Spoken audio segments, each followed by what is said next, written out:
Think we're live. Yeah, I'm pretty sure we're live. Cool. How you doing, brother? Notification. Blessed and highly favored. I hear that. Love I to hear that. all. Let hmm me get the volume up a little bit. You hear me well? Yeah, I can hear you fine. Can you Okay. not hear me well? Do I need to No, no, step no. up a I little think I bit? didn't have the volume set where I normally have it set. So yeah, you're good. Okay. You're Okay. good. We'll welcome everybody into the room. I don't know if everybody got their alerts yet, but we're gonna talk about some new music and we're gonna talk about some classic music today too, and kind of talk about some of the concerns that people, have been putting in our comment section or or whatnot. But yes, I'm finally seeing people come in. Salute, salute. What up, everybody in the room? What up to everybody in the room? What? Did you hear? Huh. I know it was three songs that we were gonna talk about, right? Yep. Did you hear the DJ Drama song, first of all? hmm With Benny, Fab, who else was on there? I'm bugging. Off top. Benny, Fab, Jones. Jones. That's it. That's it. hmm What did you think about it? It's like, okay, it was one of those things I wasn't overly impressed, but it's like, no, no, no, you got to do that. Like Yeah. for everybody that's respectively involved, it's a good look for you to do that. I'm thinking about New York summertime too. I'm Mm-hmm. like, no, no, no, no, no. They're gonna ride to that. Like streets in New York is gonna be hot about that. It's like, oh, Fab, Jim, Benny, Yeah. like yeah, yeah, yeah. I That works love the for all of them. fact That works that for all parties involved. I would say. So not like overly impressed, but it's a solid joint. And they all do their thing on there. They all bring what it is that they respectively bring to the table, to the game, to the table on the record. So no real qualms about it per se. peace to everybody in the room. We appreciate y'all. Yeah, get them thumbs up. We got a lot to talk about today. We're gonna talk our hip hop shit today. But yeah, I love the fact that Benny has been brought into the fold of like these, I don't want to say these mainstream New York collabos, but they used to kind of leave Griselda out because those guys are in Buffalo, and it was like when we see these collaborations, it was mostly on their stuff as opposed Mhm. to other people's stuff, and it's Yeah. cool to see that, and I hope it continues on. Um, Well, what's up? no, go ahead. I'm sorry. No, no, I hope it continues on. We got TJ in the building. Everybody's unblocked this episode. Went back and made those necessary changes. Um, So no, it's Oh, good to see everybody get into the fold, especially with New York hip hop. I know we did it. We were talking a little bit on a previous episode, and we were just talking about where New York hip hop is currently, mhm. and where it's going. And it's like again, it's like you kind of got the older guard of New York hip hop. Then you got like the middle school, and you got what the younger cats are doing. We're gonna talk about Joey Badass and the record that he put out today too. Mhm. Another Static Selector track. I Mhm. think we're gonna get some really good things from that. But I think that when you think about New York hip hop, it's very diverse. It's about as diverse as hip hop is right now. Period. You know what I mean? It is. There's a lot of sex in New York hip hop. That's why I was telling you. It's like, well, I don't think it's fair for us to really qualify it from down here in Atlanta, with there being even like the whole drill thing, Yeah, and then Griselda upstate, and and then you have people like Sky Zoo who are yeah. still like holding down kind of like a classic New York sound, and then you have the influence of like what I would say is like the native tongues, even on something like Lupe and Kendrick's albums. Well, yeah, and So it's like I was gonna even the say reach. I was gonna take it to somebody who is from New York, from the Bronx, Mickey Fax, and his Yeah. approach, which is I mean, it's all over the place because he's a real diverse artist, but you could put him in that Lupe chamber, right? I was about to say, well, he does Um, work with Lupe, so yeah, that fits perfectly into the vein of kind of what I'm speaking to. You know what I mean? I think we're saying the same thing. yeah. We need to get Jar from Rap Roundtable on here and kind of talk about where New York hip hop is because I know they do a lot of dope interviews with hip hop artists at the Rap Roundtable and just kind Mhm. of get some insight like from the ground and see what that looks like because from the outside looking in, it really doesn't have a sound anymore, which is fine. Yeah, I mean, there's nothing. I don't think there's anything wrong with it not having like a particular wave that you could ride. The point for me has always been quality music. You know what I mean? I stress that over and over again. So long as the I think record's Dipset good. got that whole ball rolling when it comes to branching out and not really being the quote unquote New York sound and kind of taking on other sounds, specifically They a were down south sound. And then I think that, you know, the ASAP mob just kind of knocked that door all the way down. they did agility. Yeah. Dipset was the one that brought the agility to it. There's like, no. We can get flying them down south records. We can get gangsta on the West Coast records. I It's all think good. both people benefited, but yeah, I forgot about the West Coast thing. The South benefited from how diplomats opened up their doors. Like Crown Me was big for T.I. What's And the Jewel Santana and Wayne mix, that was big for Wayne. What's the I was actually thinking, what's the Schoolboy and Jones joint? I think Alchemist produced it. Yeah? What's the name? You of that know what record? I'm talking about? Yeah. Yeah, that's what I'm saying. Like Dipset was everywhere with it. They was like, no. We get down with everybody. You know. Yeah. But yeah, so I do want to go to that Joey Badass record. Did you hear that? I did. It was the We're first talking one I about listened to, 3 actually. New York artists today too, and all 3 of them are so different. Because I didn't even think about Cardi B being New York too, but yeah, that's New York too. What did you think about the Joey record? I think you were more excited about it than I was. Really? That's true. Yeah, I liked it, but I didn't love it.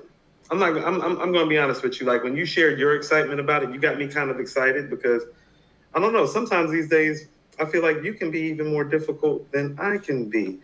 And we have our days.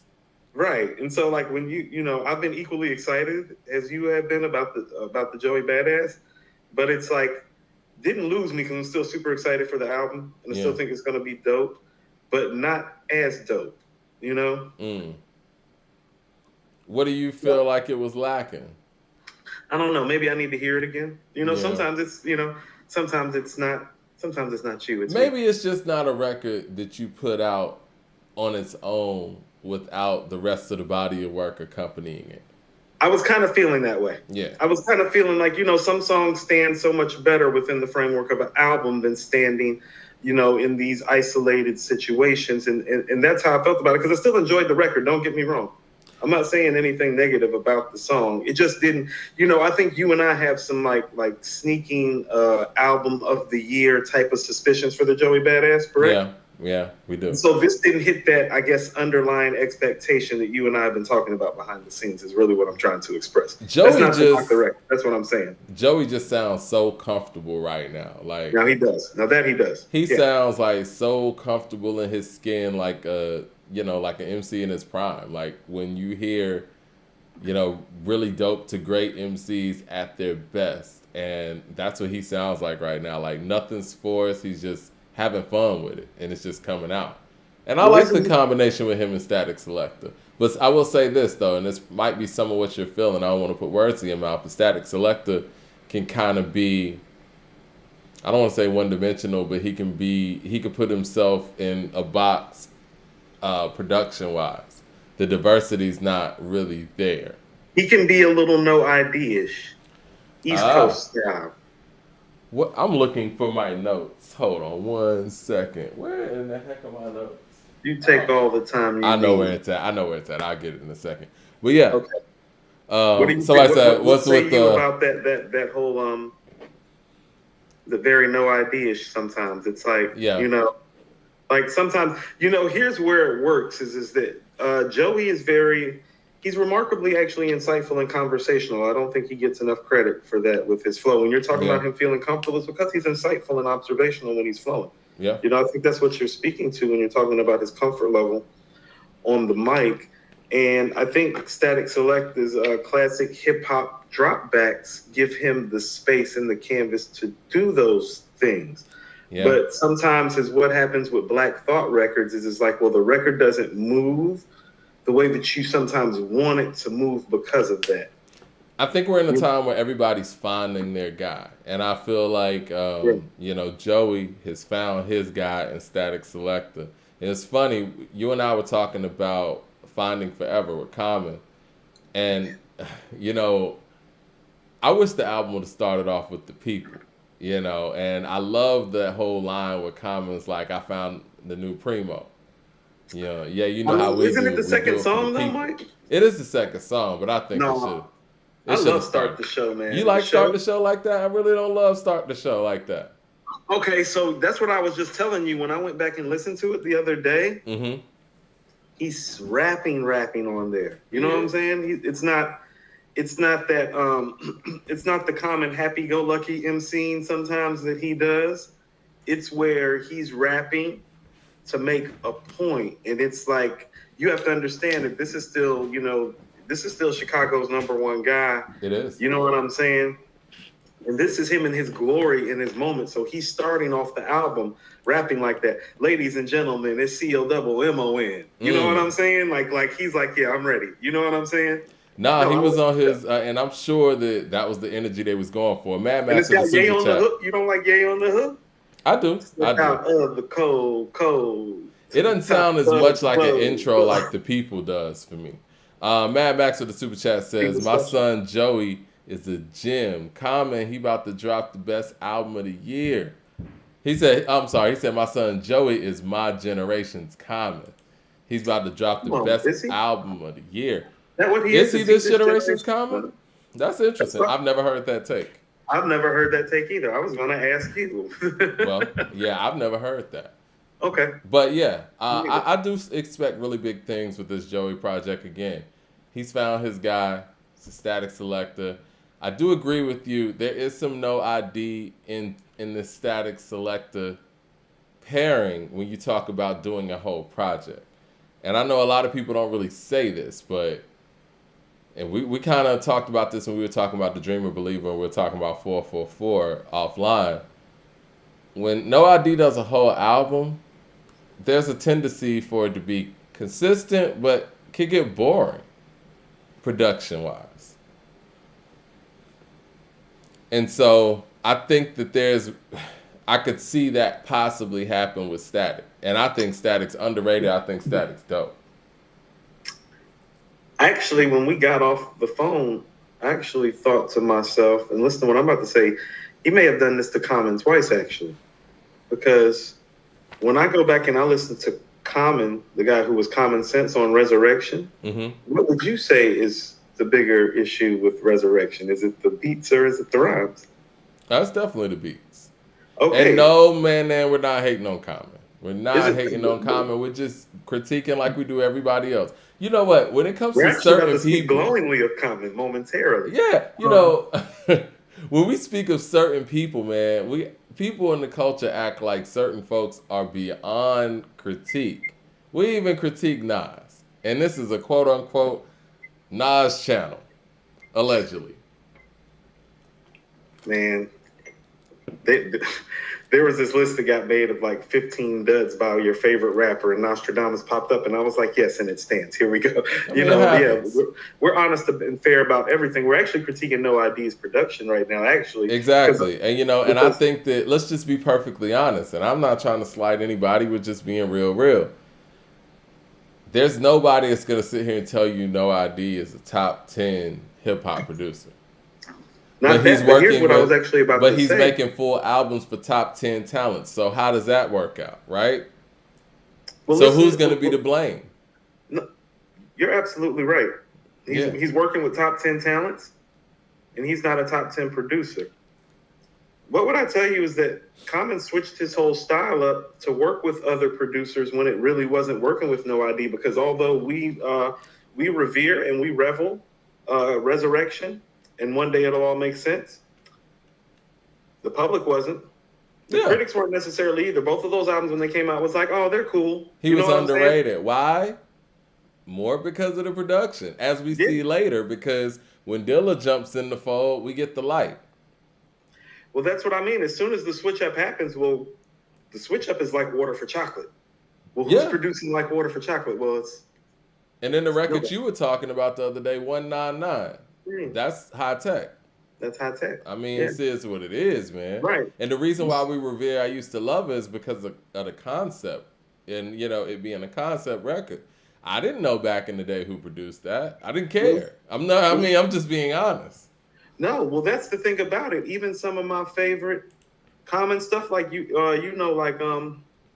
real nigga quotes off One Day It'll All Make Sense. Hungry.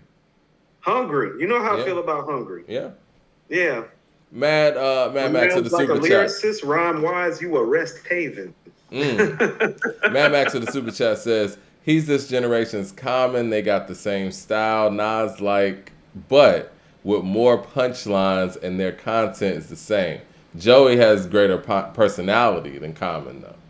You know the guy that I thought could have been something different? I don't agree with any of that. You know, I was big on Ab-Soul, and I still am big on Ab-Soul. Well, no. Yeah. And I don't really know who Ab-Soul could have been in this. He's just kind of like this generation, though the previous generation now, I guess you could say. He's kind of like a one of one of that.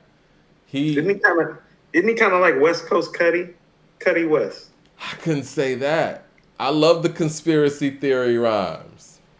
I'm trying to see who to compare that to. Oh, nobody. I don't know. Like, in order. He would say stuff like, you know. Theories, you have to read. You have to read to come up with conspiracy theories. He would say stuff like, my president is black. My grandpa glad they passed that gun law. Now niggas still gonna pop up dead. That's the stuff. Yeah, nobody like that walking around. Nobody like that walking around. He was my favorite from TDE, man. He was my favorite from the Black Hippies and everything. I knew that Kendrick had all the, skill sets and on the technical level. But as far as like what he was doing, I loved Ab-Soul's approach. I told you, you know how I feel about Q. I was playing Lord Have Mercy today. Preacher told me don't set trip on a Sunday. Is Ab-Soul the Lupe, maybe? Content-wise? Possibly. I could see that. I can see some of that. Yeah. He's just not, that's what I'm saying. But he's not skill-wise with Lupe. When you're talking about Lupe, like lyrically speaking, it's like, well, not really too mane guys you can compare. It's a little Lupe and Eazy-E mixture going on. Where it's like right in your face, Cube, Lupe-ish. Lupe meets Eazy-E. And Ice Nice Cube. pull. Yeah, something like that. That's a nice pull. Oh, we got somebody who looks like Eminem in the chat saying Eminem's the greatest rapper of all time. It's very problematic. I see that. Yeah, we'll get to that in a second too. What did you think about this Cardi B record featuring Kanye West and Lil Durk? It was pretty cool. It was all right. 007 in the super chat. He says, y'all did a rap rating with all categories pretty much. Now, do the same thing for producers. To see y'all I would love to see y'all break down a rating process. It would be dope.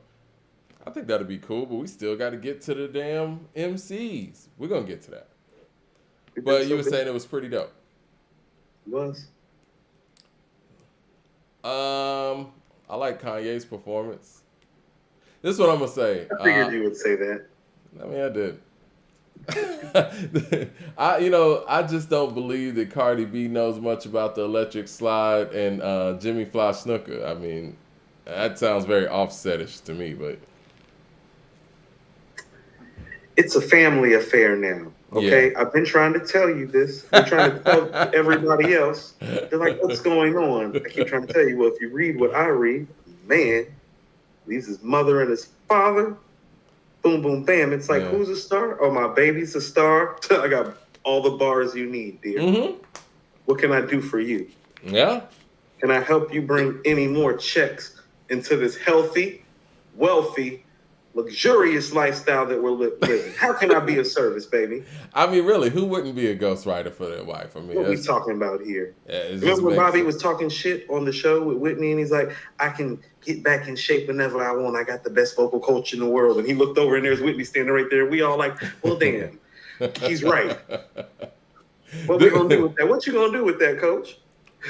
Whitney ass sitting right there. He's like, yeah, I can get back in shape when I feel like it, nigga. This is what I was gonna say, man. When it comes to Kanye's performance on that, and as soon as I heard that song, I went and listened to City on Fire when he did with Future. And then I listened to Pusha T. He really was not trying on the Pusha T record. Like, the intensity. I keep trying to tell people you mailed that in. And I try to wonder why. Like, what's his involvement or lack of involvement in the Pusha T project? Like, No one's talking about this. One of two things happened. Either because of how Pusha explained it, he got that track, I believe, when Ye heard some of the Pharrell stuff. So either that was already recorded and Ye probably had decided he wasn't going to keep it and gave it to Push instead, or he still wasn't feeling it after he gave it to Push and mailed in a verse. Either way, either throw away or mail in. How do you like your Babbage? My speculation is, and again, I have no inside information. I have to give that disclaimer. I just don't think that Kanye was agreeing with the direction sonically and marketing wise of Pusha T's album. I mean, I think this was more of a Pharrell brainchild. And Kanye was like, you know what, you got it. I mean, because again, we heard a week later what he sounded like on the Future, because when I heard him on the Pusha T album, I'm sitting there like, man, what's wrong with Ye, man? He sound done. This nigga sad? Yeah, Gets on the Future album is in reinvigorated. Gets on the Cardi record. I mean, between the Fabio Foreign, the Future appearance, and the Cardi appearance, he got some of the strongest featured appearances of the year. And Pusha T, the guy who he made Daytona for, and he's done some of his greatest work for, gets the worst of it. I don't know. 007 Does he run good music for Kanye? Isn't this all very problematic that those beats sounded that way? Why is nobody talking about the fact that the beats on? Because they're trying to tell us that this album is album of the year, and it's not. Okay, so hold on. Who made the Diet Coke track? 88 Keys, right? Mm-hmm. Have you heard cats rhyming over "Let the Smoker Shine" the Coop or Brambleton? Because those are the two best Pharrell beats on there.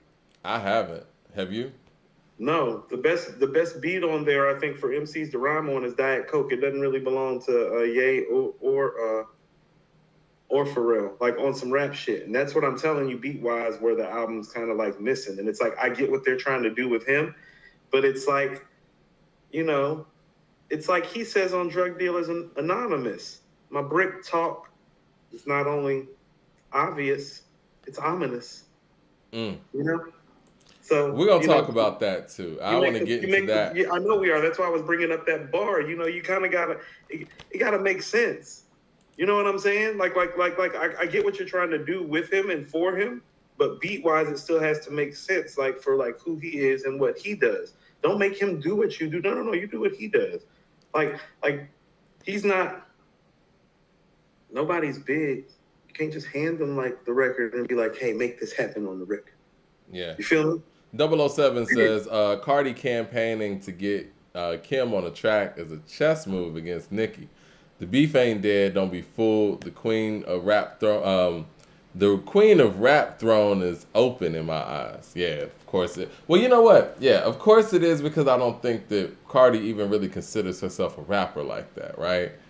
So I mean, it's wide open. Yeah. What do you think about the possibility of Cardi and Kim? Yeah, let's do it. This is what I think. And I've said this before. I don't think there's any intentions. Kim could use a little redemption. I don't think there's any intentions on putting out a Cardi B album. I think that Cardi B's moving and transitioning onto television. I actually predict the fact that her and Offset and the rest of their family, their children, they're going to have one of those, you know, T.I. and Tiny type of reality shows. But to stay relevant out here, she's going to keep putting out individual songs and see which one catches. But I don't think there's a project in the foreseeable future, right? Just like WAP. You put out a big song like that, got to get Megan with that because Megan's popping, right? No album in sight. And when Megan drops her album, because she got music, she doesn't get to use the song on her album, which I thought was weird, right? So now, just to keep things going, we drop something with Kanye and Durant. Guess who's next? Kim's next. It's just a collaborative single, I guess, I don't want to say run, but that's just what we're going to get. We're going to get Cardi and this, Cardi and this, Cardi and this. We're not going to get an album. We talk about Kendrick and all that. We haven't gotten a Cardi album since 2018, in 4 years. And she only has one studio album. Now, who's ever done that, Coop? And she's still a star. First of all, she's a star because she has the things that you can't teach: personality, Yeah. charisma.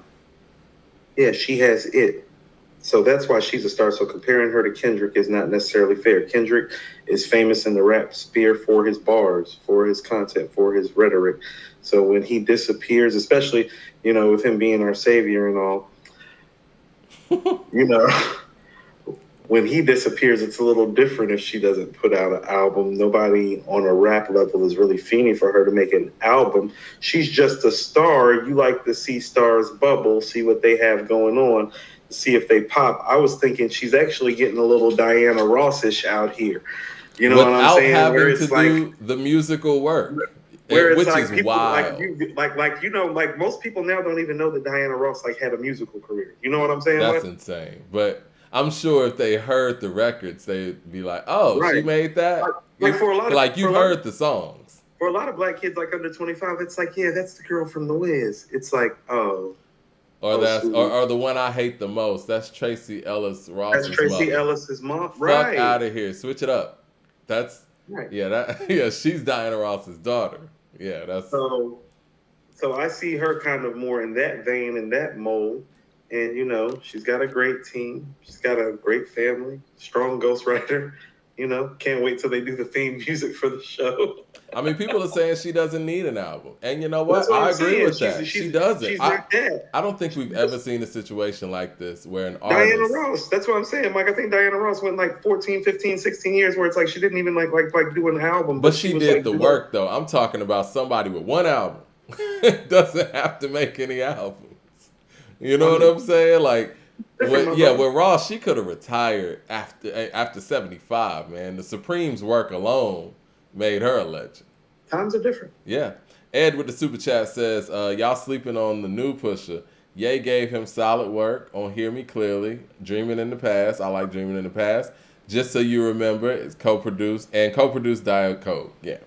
Jay Short with the super chat says, they don't know what to do with Cardi. She's not credible enough with rap audiences, but a little too raunchy for pop. That's a good assessment. Musically, I don't think they know what to do with her either. I think that's why they're continuously combining her or culminating her, for lack of a better term, with whoever's hot. After the Kim one, I wouldn't be surprised if she did a song with Mulatto or something. You know what I'm saying? But this keep is it rolling. I could see her having her own TV show as a host. Mm-hmm. Which is what I think she's truly being groomed for. If you really want to know the truth, she's being groomed to host the show Wendy Williams style. You think so? You think she's gonna go all the way out like that? I was gonna say.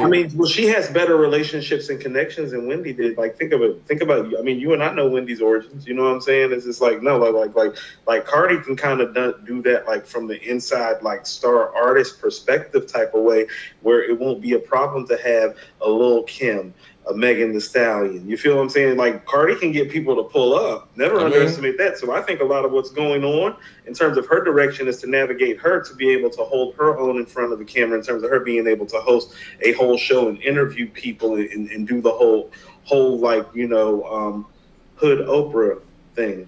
She did interview the president of the United States, so it gets no bigger than that. That's what I'm saying. Like these little diatribes that she has that be popping when they go viral and stuff, they're grooming her for that. So that's what I can see. See that. I think the TV show with the family it's just like it comes with the kit. You know what I'm saying? Right. Like Chris Rock used to tell him, Jerry Seinfeld said that it's the TV show comes with the kit. It's for what Cardi's doing, it's the TV show with the family just coming with the kit, but they're grooming her for yeah. She's funny. she's just naturally a funny person. I like Cardi, Mike. I actually find her to be very entertaining and funny. And sometimes she's actually insightful because she says what the everyday person thinks and feels, and you can never mistake that or replace that. And she doesn't fix words with it either. You know me, man. I like people to give it to me straight. Yeah. And even when people sure Tupac's not your favorite MC? He's becoming that, right? Right. Yeah, Tupac's the realest. But yeah, even when people jump in these comments and call me, politically ignorant and stuff, I just like people to give it to me straight. I don't like the BS. Mad Max of the Super Chat says, LOL, Cardi ain't have no rights to rap Queen Love, Cardi. I'm sorry, hold on. He's a LOL, Cardi ain't have no rights to rap. Queen Love, Cardi, she's NY, but no, they gave that crown to Megan. But Lady London should have it if she dropped music. Lady London. Are we talking about? Hold on, who are we talking about? Mad Max also said Coop is right. She needs an internet talk show. That would be top tier because Cardi be having me dead. Yeah, she's funny. I would watch. That's what I mean. I'd be entertained. Like too. She's insightful. But I would also like to see her on like one of those, American Idol type shows. I mean, I could see that happening too. You know, just to warm her up for television. Her. Like she would be one of like my top tier interviews. Like when we get to where we need to be, she would be one of the people I would want to interview. Yeah, because it would be hilarious where the interview would go or like could go. Like she's honest, she's insightful, she's thoughtful, she's charismatic, she's personable, she's real, unapologetic. Yeah, I think the songs that they're putting out. You know, I don't think that they have any intentions on putting out any albums. It's too risky, right? Like, if anything, why would you put out an album which could possibly, lower her stock? I mean, why? If you don't have to do it, why do it? Why does she need? She don't need to put out an album to run her bag up at all. So why do it? Why would you? Yeah. This is a business, right? They call it the music what? Business, yeah. It wouldn't be smart. She in the business of winning, so she knows that she can keep on dropping these singles with these star artists because she has the pull too. And keep winning this way. Yeah, keep on winning. Jay Short says that Cardi B is following the Queen Latifah roadmap. I can see that. I can see that. I don't. Well, yeah, because Latifah only made a couple albums. Yeah. Before. Yeah. But see, the thing is, when Latifah got on Living Single, she was like, okay, Black Rain, boom. Now, if Cardi had a talk show or whatever, yeah, go put the album out now. No risk. But Queen Latifah didn't just have Living Single. She also had Set It Off. See, she was getting... Set It Off was what, 95? Living Single was more 92, 93-ish? That's what I'm saying, that it all happened. Yeah. Boom, boom, boom. Like, if Set It Off's coming out in 95, that means it's getting done in 94. Yeah. I mean, Cardi could jump on a film and do something like that easy. I mean, she got in the Jennifer Lopez. Oh, she's done some work. I'm about to say, didn't she do some work? Yeah, with Jennifer Lopez. I didn't see that movie, though. I heard that movie. I watched it one night. Was it good? She was pretty fun. She's funny, man. She's funny. She's a star. She has it factor. It's like, no, give her. I told you they're grooming her. She's being groomed. Yeah. My man Swain says, I hate that new fans and new rappers think that it's cool not to put out albums, but consider yourself a rapper. I don't know if she considers herself a rapper. What is Sammy Davis Jr. to you? What is Jamie Foxx to you? Jamie Foxx is an actor to me, or a comedian. I think he's just an all-around entertainer, but if you ask that question to people, I think they would say actor first. Now, Sammy Davis Jr., yes, somebody would just say entertainer. But you're right, Cardi's an entertainer. And this is what the new age entertainer looks like. They don't look like Sammy Davis Jr. or Diana Ross anymore. They look like this. Well, that's what I'm trying to say is like, it's a new day. And it's like, well, to be quite frank with you, when we live in this world, in this man's world, in this white man's world, we tend to try to like typecast our women a little bit too much instead of just looking at the sum of the parts and seeing the whole. It's like, well, she raps, but she also kind of does like a little blog work on the personal side. Like, but she also like has you know what I mean? Like she does. She's a social media personality. That's what she was doing first. And then she became a reality television star. And then she, put out the albums because she was a rapper, Sounds like an entertainer to me. Yeah. And it sounds like a modern day entertainer. That sounds like, because for me, when you said Jamie Foxx is an actor, I'm thinking it's like, comedian. Well, I can never forget that funny dude that still used to play the piano at the end of In Living Color, too. Yeah. No. You feel me? That's what I was kind of wrestling with. Actor or comedian? Or musician, because that's what I'm saying. It's like, he could play the piano and sing, Oh, yeah. They're telling us that she's about to be a part of the Fast and Furious franchise, too. So there you have it.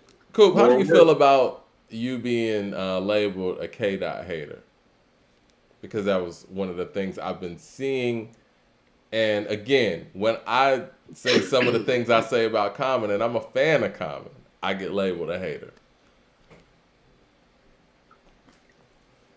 What do you think about that notion? I mean, I don't hate anybody for one. So Well, yeah. I think that's the first thing that we need to get out the way. I don't believe in hate. Yeah. I just believe that I believe in some of the things that I read about how like it's easy to get misguided. Like it says in these days and times, we're going to get misguided by people who we believe and trust in the most, in the spheres that we trust in the most. So I'm just mindful of it. And it's like, you're the one, you and me had a whole conversation a couple of years ago about how you felt some of his views to be problematic for you because of his unwillingness to really identify and address. It's not just the religious views and stands and takes that he's taking on.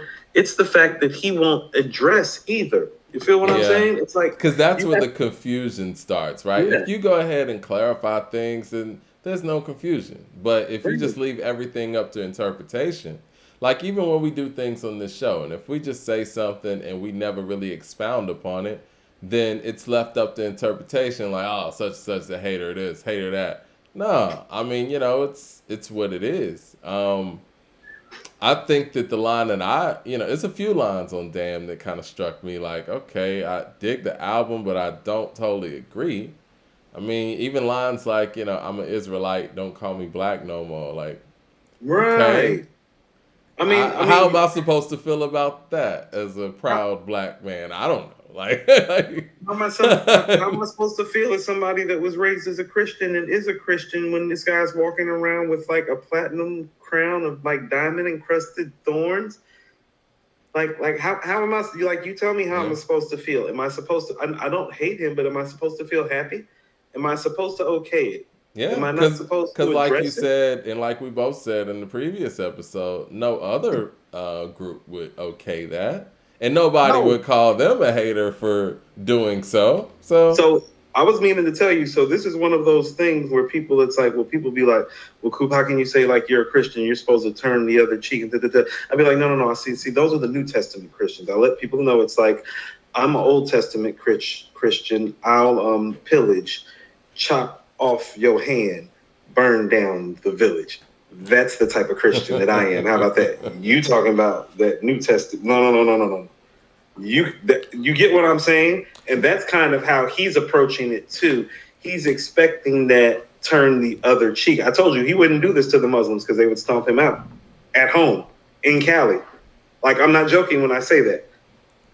You feel what I'm saying? I think once again, he knows no like religious leaders like from the Christian community are going to like come step up and address like these tropes that he hasn't addressed, really. You know what I mean? Well, the thing is, people are such fans of artists, and rightfully so. They, they make things that inspire us, make music that we rock to and all of that.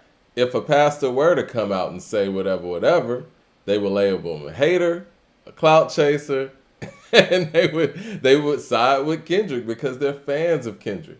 It's one of those things, man, when artists have such an edge. Huh? I said I love me some good Kid, Mad City. I was I love Kendrick's music. The music's dope, but sometimes we have to, again, like I said before, I have no problem with Common on any level. I'm a fan. But what I do have a problem with, and it's very tough for my ears to listen to in the same way, when you make a beautiful record, like a song for Asada, and you proclaim in that song that this woman was innocent of all charges, and you make it a point to be happy and glorify the fact that she made it to Cuba safely and is living her life, yet you sit here and campaign for the same people who unnecessarily elevated her to being the most wanted woman in America, and you don't say anything about that? I mean, it's hard for me to sit there and believe anything you say. At that point, it makes it seem like a song for Asada was nothing but a school history project for you. I don't know if you really feel those things, because we always talk about. Hold on. What's that? No. I'm about to say it's rare that I want to slow you down, but it's like, well, when you texted me back, I didn't want to. I just texted you back, whoa, when you sent me that whole history class lesson thing, because this is what I mean about how people don't understand how much we've had this conversation many times. Fame and money and power really does corrupt. And so I don't know if I necessarily share your view, because I think he was in a place and in a space at the time where that message that he delivered was sincere. Mm-hmm. But man is corruptible, Mike. And so since then, what we've really been finding out is, I hate to say this, is like the guy that you hear on Like Water for Chocolate, who's endearing to us. The guy who we hear on B, who's endearing to us. The guy who we hear on Finding Forever, that guy's been corrupted. And that's really what you're saying. It's not that that guy doesn't exist. That guy's been corrupted. He's been corrupted by the fame. He's been corrupted by the power. Like, he likes the fact that he makes the type of music that's cool enough for the impending president that's actually a senator from his city to listen to. You feel what I'm saying? Yeah. Like, if you listen to his words on the people, like, you can tell that he can tell that people are listening to him who matter beyond the sphere of rap for the first time. Yeah. He's the first guy from Chicago to have it like that as a rapper. You know? Yeah. No. He's corrupted by that. Finally getting his just due. And, you know, and that's unfortunate. Right. But this happens. It happened, and it's not, this isn't a black thing. This is a life thing. Yeah. This is a it was written type of thing. You know? And I don't mean the album. Let me get to the super chats real quick. DeCarlo says, serious question, guys. How do you feel about Nas carrying the cross and Jay calling himself Hov? I think that that can be religiously triggering too. If you guys notice, whenever I talk about Jay-Z, I don't call him Hov. Me neither. I always call him Jigga. I call him Jay. I never call him Hov. I don't like the godly associations. I've come up on this show many times and talked about it. It's like, no, I don't like Hate Me Now video. You can keep all of that. Like, who does he think that he is? It's like, you don't have it that bad. You just got done selling 3 million records and going on tour with the Fugees and being the number one rapper in the game next to Tupac in 1996. What type of problems are you having with life? Oh, you get to follow that up by going out to L.A. with Dr. Dre to make a group album. Oh, woe is you. Get out of here with that. So that's how I feel about Hate Me Now. That's how I feel about Hate Me Now. Hate what? It's like, nigga, you won. Ed with the super chat says, not to interrupt you, Ed with the super chat says, K-Dot deliberately avoids media so that he won't be held accountable for his words and messages. He lets his stands fight these battles when people want to critique him and don't go along with his BS. That's what it appears to be. And, you know, and at the end of the day, man, like I said, he's obviously he has a lot to say, right? He has a lot of words. And what's the problem with clarifying things? When you leave things open for interpretation, it does feel like you're running from the situation. And, you know, people sit there and argue you down like, well, he said this, and he said that on stage. You know, people start smelling each other when you get into certain rooms. So he has kind of put himself in this black intellectual room. And well, some of us in the room are smelling him, and it's like, oh, well, I don't think so. You feel me? Yeah. Like, because it's starting to look like, it comes off like you've read about 85 to 90% of it. But when you start dissecting the way that you handle it, your unwillingness to speak. You see, here's the thing about it. Malcolm X and Dr. King may have had diametrically opposed views, but they were always out on Front Street with plenty of rhetoric and material to back up why they felt the way they felt, whether you agreed with it or not. Exactly. No. And so when you can't step to the pulpit, per se, proverbially, and do those things, even on a semi-regular basis, which he's never done, or even with some sort of consistency, well, I'm not saying you're a fraud, but those are the things that frauds are made of. Those are the people that Mike, I told you I'm a life insurance agent. You know where I was today? Where's In that? this rain, I had to drive to Stone Mountain. I've literally been gone all day. It took me an hour and 40 minutes to get there. But I have a client up there. And in life insurance, people have a tendency to make their commission off of people and never show back up when people need them again. You feel what I'm saying? Mm-hmm. I had to get up today and drive out there and drive back and literally spend about 3 hours today on the road because I'm not that guy. And all I'm saying is that he looks like that guy because when it's time for you to show up and clarify and show that you're not the salesman that's going to make the commission and run to Ghana and London specifically, spade a spade. And so those of us that live a certain type of way, you feel what I'm saying? Yeah. And so I was like, not that I'm hating on him, it's just that but I would love to sit down and talk to him. I feel the same way. Discuss. I feel the same way about him and Common and everything that I'm saying. I have questions. As a fan, I have questions. Jay Short with the super chat says, Lupe and Kendrick fans have to understand when you're getting into the top 20, we have to split hairs. It's becoming more about catalog and missteps, and they're magnified. Excuse me. It's not just about talent. Yeah, these guys got talent in spades. And DeCarlo also wanted to know what we felt about Yeezus, too. Why? No, as far as a person, he was talking about the whole Hove comment in the, Nas on the cross and adding Yeezus to that. The only thing that was worse than him calling himself Yeezus was the actual product that came from it. Yeezus is such a weird album, right? Well, it just sucks. No, because you say what you're saying about it, and I honestly can say I feel similar to where you do because I haven't really given Yeezus a listen in forever. But some people love Yeezus, and they say it's his best effort. It gets highly regarded. And they need to stop that. Outside of Blood on the Leaves, they need to stop that. Yeah. They just need to stop that. I don't know what else to tell you. Stop. Never do that again. Don't go out and tell your other friends who've heard his other stuff that. Keep that to your little circle of friends. That's just some of the. No, but again, it's awful. Terrible the work. They're like, he's trying to express himself in a way. I'm like, man, he's trying to express himself in a way that shit don't slap. So. But again, A Song for Assad is a beautiful record. And, and if I were in front of Common, and I would love to have a conversation with Common, as a fan, I would ask him, do you still feel this way about, how Assata Shakur was treated by the United States government?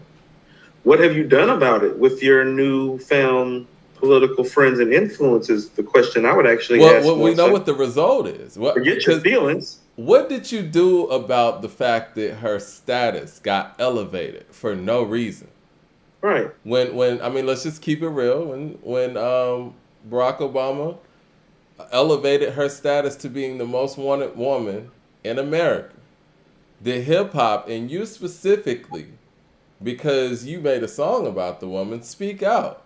This is Tupac Shakur's aunt, and you've already proclaimed that you felt like she did nothing wrong. She was unfairly treated and had to flee the country for it. And on top of that, they were trying to get Cuba to send her back.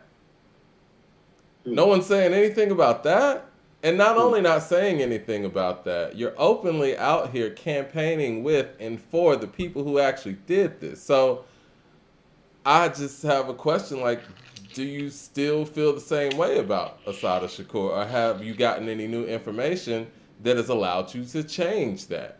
But no one's saying anything. And once again, when people sit down, we don't hold those type of conversations. And it's not anything, venomous or anything. As a listener, when I'm listening to your messages and the things you're saying, if you haven't addressed those things, it's kind of like, yeah, I hear you, but I don't believe you. I'm sorry, I don't believe you. I know we usually reserve those thoughts. We usually reserve those thoughts for the drug dealing rappers. I don't believe you. You ain't did this in the streets. You ain't did this in the streets. What about the conscious dudes? Do we want to start segueing the conversation? Let's segue the conversation because, that was one of the things, too, when we spoke about this last episode. We were seeing some comments in our section of the live. They were talking about, well, you guys are coming down on the conscious guys, but you know, these dope dealer rappers that y'all glorify, they have destroyed our communities, and drugs have destroyed black communities, and that's not good for us either. And it's been more detrimental. I think that was what the sentiments were. I'm paraphrasing. These are very loaded things that people are saying. Like, I'm sorry, I didn't want to interrupt. No, I was gonna ask you what you thought. You were right. I think that there's some very loaded things being posed. First of all, I think it's dangerous to come on here and call us politically ignorant, you know, or to think that we have political affiliations that skew one way or the other. I personally know that Mike has taken probably issue with Obama's tenure as president in this nation more than any black man that I know, but is also taking issue with Trump's presidency on an even higher level than that. That doesn't make him like Republican or Democrat. That just makes him aware to actually what's going on. So to call him ignorant is insulting. It is. Yeah. You know what I'm saying? I think the more you know and the more you talk about and the more that you expose, you can't be afraid, it's easy. Because it's easy to just say that. Why don't you just get in the comment section and tell me where I'm wrong? If, you know, what I said was so politically ignorant, you should be able to break down where the ignorance is, what I said incorrectly, and correct that. Like, ignorant and hate are strong words. I want people to understand that. Like I'm a writer at heart. I've been a writer since I was a little kid. So it's like, for me, words do matter. Words are powerful. And so when you're using words like ignorant and hate, I just want to start like people to understand. It's like, I don't have a problem with anybody coming in here and disagreeing with things that Mike and I say, but it's just like, be careful with like some of the rhetoric. The ignorant thing kind of bothered me because I think that was kind of just passing you off as some angry black man. And those are the types of tropes and archetypes that I don't like. You know what I mean? Yeah. That's the type of thing that actually makes me angry, you know? Yeah.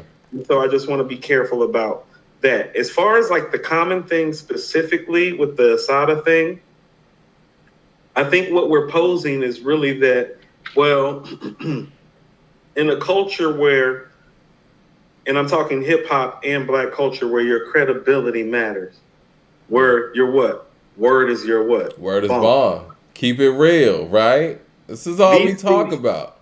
Right. So I'll tell you something. So I'm from the west side of Charlotte, Mike. I'm from, my family's from West Boulevard. I've told people my family been on West Boulevard before West Boulevard was even considered West Boulevard like that. You feel me?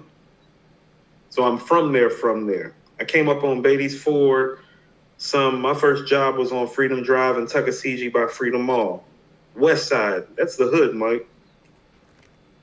I don't have any sort of type of reputation on the west side as a gangster, okay? I have the reputation as being the rapper and the hip-hop guy I always was, even when I was 11, 12, 13, 14, 15. Even if somebody had a question about some rap stuff back then in the hood, Mike, I was the guy. My cousin, who ended up being my producer, was the first guy on West Boulevard to go buy a beat machine. He bought it from a pawn shop on Freedom Drive, right up the street from where I worked, right up the street from Apple Auto. My cousin was the best MC in the neighborhood and was the first one with a beat machine, so everybody wanted to come see him. I was the nerdy little rap historian. I didn't start rapping until after all of those dudes made it a thing in the neighborhood. That's my reputation. There's not a fucking problem with my reputation. Like, people have this thing of thinking that when you come from the hood that it's like you have to be like this guy. It's like, no. You got to be your fucking self to get respect and to get credibility. No, that's real. You feel me? Yeah. Like, that's what the hood is about. Everybody's not, like, I hate when I hear rappers that, and since we're talking about the drug thing, that make it seem like that they was like the kingpin on their block. I only knew a couple dudes on West Boulevard that it was like, no, you don't fuck with them niggas, they'll shoot you, they'll kill you right now, they're ready to put you right. There's only a couple dudes like that, Mike. Yeah. You feel what I'm saying? Like, everybody wasn't like that. Now, a lot of people's down to ill, a lot of people got shot, a lot of things happened. You feel what I'm saying? But as far as like that high level stuff that you be hearing talk, well, it's not like that. But it also goes down to like these conscious brothers too, that be making it seem like they more conscious than they really are. It's like, no, nigga, like you was drinking and smoking weed and you was just chilling with my man that was chopping crack up in the basement like I was, like with your conscious ass. You feel me? Like right. A lot of those dudes come from those circumstances too. So when they be talking conscious, it's like, well, what hood you from? You feel me? Because it's like you was right there when a lot of this dirt and a lot of these nefarious drug dealing things were getting done. Because I know I was, Mike. I could tell you all kind of shit.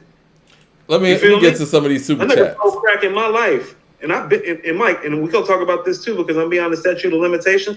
I want to talk about what it means to be a dealer, because it's like, well, Mike, I've been a dealer, but I mostly serve white people. Does that mean it's okay? Because I didn't hurt my community when I served. Does that mean it was okay for me to sell drugs? Let's talk about this shit. Because they can't come get my ass now. Lord knows they done tapped the fucking phone, the fucking bar, put me in jail, had me hire a fucking lawyer. You feel me? Right. So it's like a dealer's a fucking dealer too at the end of the day. Me selling to white people don't make the shit okay. I got people that I had strung out, Mike. That shit ain't okay because they white.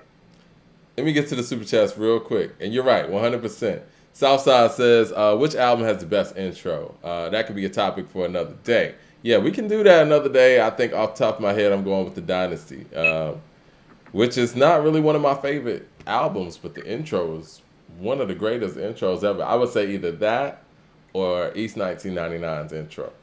1999 intro.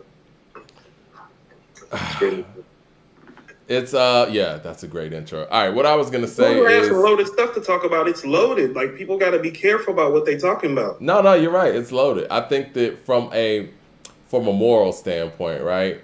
Right. When you put yourself in position where you're hurting people and breaking families apart, you know, those are things that you and your God have to deal with, right? But at the same time, I think it's another thing when it's amplified and glorified. And I told you offline, Pusha T is one of my favorite rappers. We share a birthday and all of that, but I didn't like him having the drug props on the stage. I didn't like that.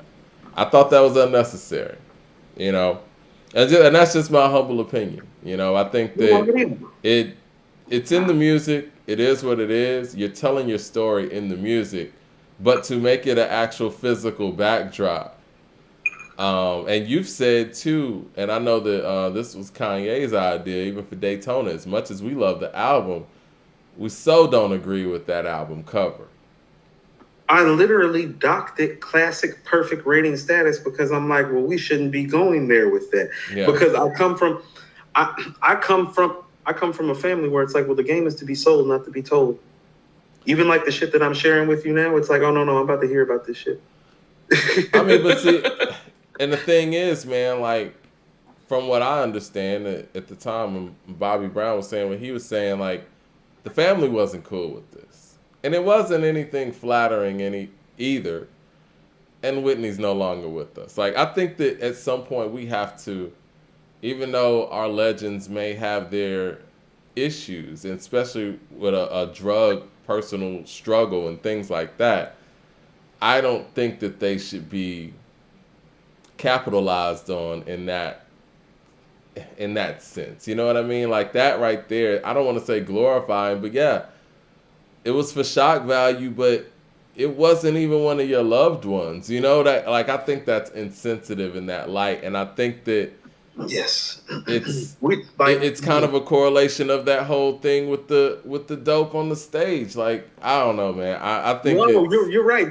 You're right. And so there's an integrity that kind of comes with it. Like, well, we've lived down here, Mike. So it's like Bobby and Whitney live down here. Well, it's like, well, I've seen Bobby and Whitney live and in person once. And so it's like, oh shit. You know what I'm saying? Like when you see it live, but that's what I mean about how the game is to be sold, not to be told. That's like one of them stories that I tell when I'm in a circle of friends and it's late and the company, you know what I'm saying? Well, it should be told as a cautionary tale, honestly. You know what I'm saying? We know how this story ends. It shouldn't be told in the sense of like, you know what I'm saying? Big and bad type thing.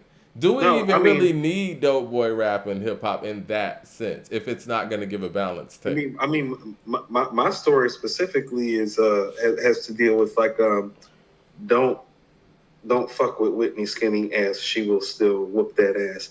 You feel what I'm saying? like that's what I mean. It's like everybody got different stories because it's like when you're going through things and you're under pressure and you're in the limelight, you respond certain ways in a situation. You know, I saw a situation where they were under the influence, obviously. You know what I'm saying? And he responded real calm. She didn't respond in kind. You know what I'm saying? But it's like, that's the types of things that it's like, well, that should make no album cover, though. No, it shouldn't. Jay Short with the super chat says, at least we not forgot. Women love the conscious image. Lots of dudes running game on the conscious tip. Remember, and had skits about it on like Water for Chocolate. He did have skits about that, you know. And it's kind of tongue in cheek in a sense, but we thought Common was playing. But you know, it's funny, man. And again, I know people think I get on this podcast and praise Kanye so much. Kanye's one of those guys. Like if you listen to All Falls Down, he told you what he was gonna do if he blew up. You know what I mean? I respect that. Whether you agree with a person or not, if they sit here and be honest with you and be straight up, there's no surprises there. And even in their discretion, they'll go back and address it. Those are things that, you know, some of the people that we're talking about right now just don't do. So I'm gonna say this very carefully because it's the first time I can like the pastor of the church that I attend is from Detroit. I like him. My family's from Youngstown. Mm-hmm. I like the way he talks. He talks real. He talks the way my father talks. He talks the way the men in my family talk. Even though he's a pastor, I can hear where he's really from inherently. I know when he's talking about his experiences growing up, I know what he's talking about. My father has shared some of those experiences. You feel what I'm saying? Mm-hmm. And so one of the things that he just recently spoke about, and I only bring this up in references because this is the only church that I've ever really attended as a grown man, is about how there are men in the church that use their status as church-going men and as deacons and as us to game women. Yeah. You know what I'm saying? So I was just in church listening to this. So that's what I'm saying about it. Is like, well, you know, you looking at the dude that's selling dope, it's like, well, you know what I mean? It's all about what you pushing. You know what I'm saying? Yeah, you're right. Everybody pushing something. Everybody pushing something. You know, Ryan Gillum with the super chat says, how do y'all... pushing to? Pushing P. Ryan Gillum with the super chat says, how y'all feel about T-Wolves giving up Pat Bev for Rudy Gobert? Was that the trade? Jesus I saw Christ. They got more than I was going to say, it couldn't have been a straight up trade. It came across my screen like briefly. They got some assets. It wasn't just like I don't want to comment on free agency until all of it's done. All of this stuff is just, you know. I mean, the Celtics got Brogdon, which I think is a pretty big deal because getting Brogdon and keeping Marcus Smart enables them to run a type of lineup where they can have Robert Williams at the 5 and run Brogdon, Smart, Tatum, and Brown. And defensively, that's very, very difficult for a Golden State-ish type of team that they feel like they may have to see again with better playmaking and better shooting. So I can see that. The Utah Jazz gave up. So Rudy Gobert and Karl Anthony Towns are going to be playing together. People should think about that. Right. Because Kevin Durant. People should think about that because Kevin Durant's up in the air right now. Mad Max says, LOL, sidebar, everybody put 100 on the Sixers to win the chip. They getting KD. I've thought about that too because I think they have the assets to give up pick-wise and player-wise. And if you give me Embiid and Durant, I don't care who else you have. I don't think you can. Because Embiid's in his prime, and Durant's at the end of his prime. I was about to say something really bad, but I'm just going to go ahead and say it. But the Timberwolves are sending Malik Beasley, Patrick Beverly, Jared Vanderbilt, Leandre Baltimore, number 22 pick Walker Kessler, and 4 first-round picks to the Jazz. So the Jazz are getting first 4-round picks for Rudy Gobert. I think Minnesota knows something that we don't because you wouldn't give all of that up to get Rudy Gobert unless you were getting something else. Who else do they have? Right. Oh, I guess they already have, what's his name? Young boy from Georgia, Edwards. Yeah. Yeah, and Edwards Russell? been balling. Yeah. It's not bad, Mike.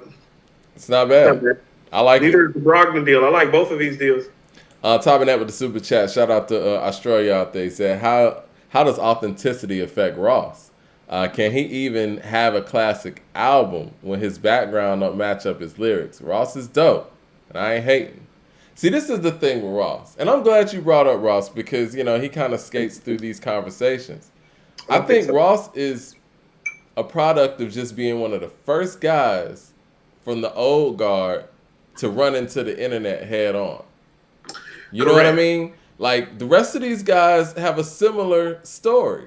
But everybody piles in on Ross because he came in doing things the traditional way and thought that, you know, nobody's going to find out that, you know, I really was a correctional officer.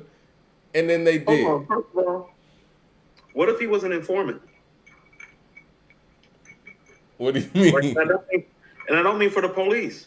Yeah. But I'm saying he didn't say that, you know, but again, you wouldn't say that. Hold on. Listen to what I'm about to tell you. This is what I'm saying is that, so I was one of those people. Well, I didn't like that when I heard that. You know what I'm saying? But then I thought about it deeper. I thought about some things that I know, and I'm like, well, you need people like that on the other side too. Well, this is the thing, Coop. No. Why in the world are we even? No, that's real. People, no. No, I feel you, but why are we chastising a man for having a regular job? Regardless. You know what I'm saying? Let's address it on the hip-hop side of the credibility, though. Yeah. People don't understand that, no, these are the games we play. And so sometimes what you have to do to earn your stripes, you feel what I'm saying? This is part of it. What does it say about us, though, as a hip-hop community that we expect our artists to be drug kingpins? You know what I'm saying? Like, even if he did say, you know what, I had a job, whatever, how does he get, you know what I'm saying? Like, what I'm trying to tell you is that, like, I actually believed he hustled a little bit more after that came out. Because I'm like, no. Because, I mean, if you know anything about the area that he's from and how it works and some of the guys that have ran through there, and it's like, no, that's actually how you can come up and, like, start earning your stripes and earning your keep. I always tell people about that Godfather scene where he's talking about, like, well, I wanted Michael to have the strings, like, politically.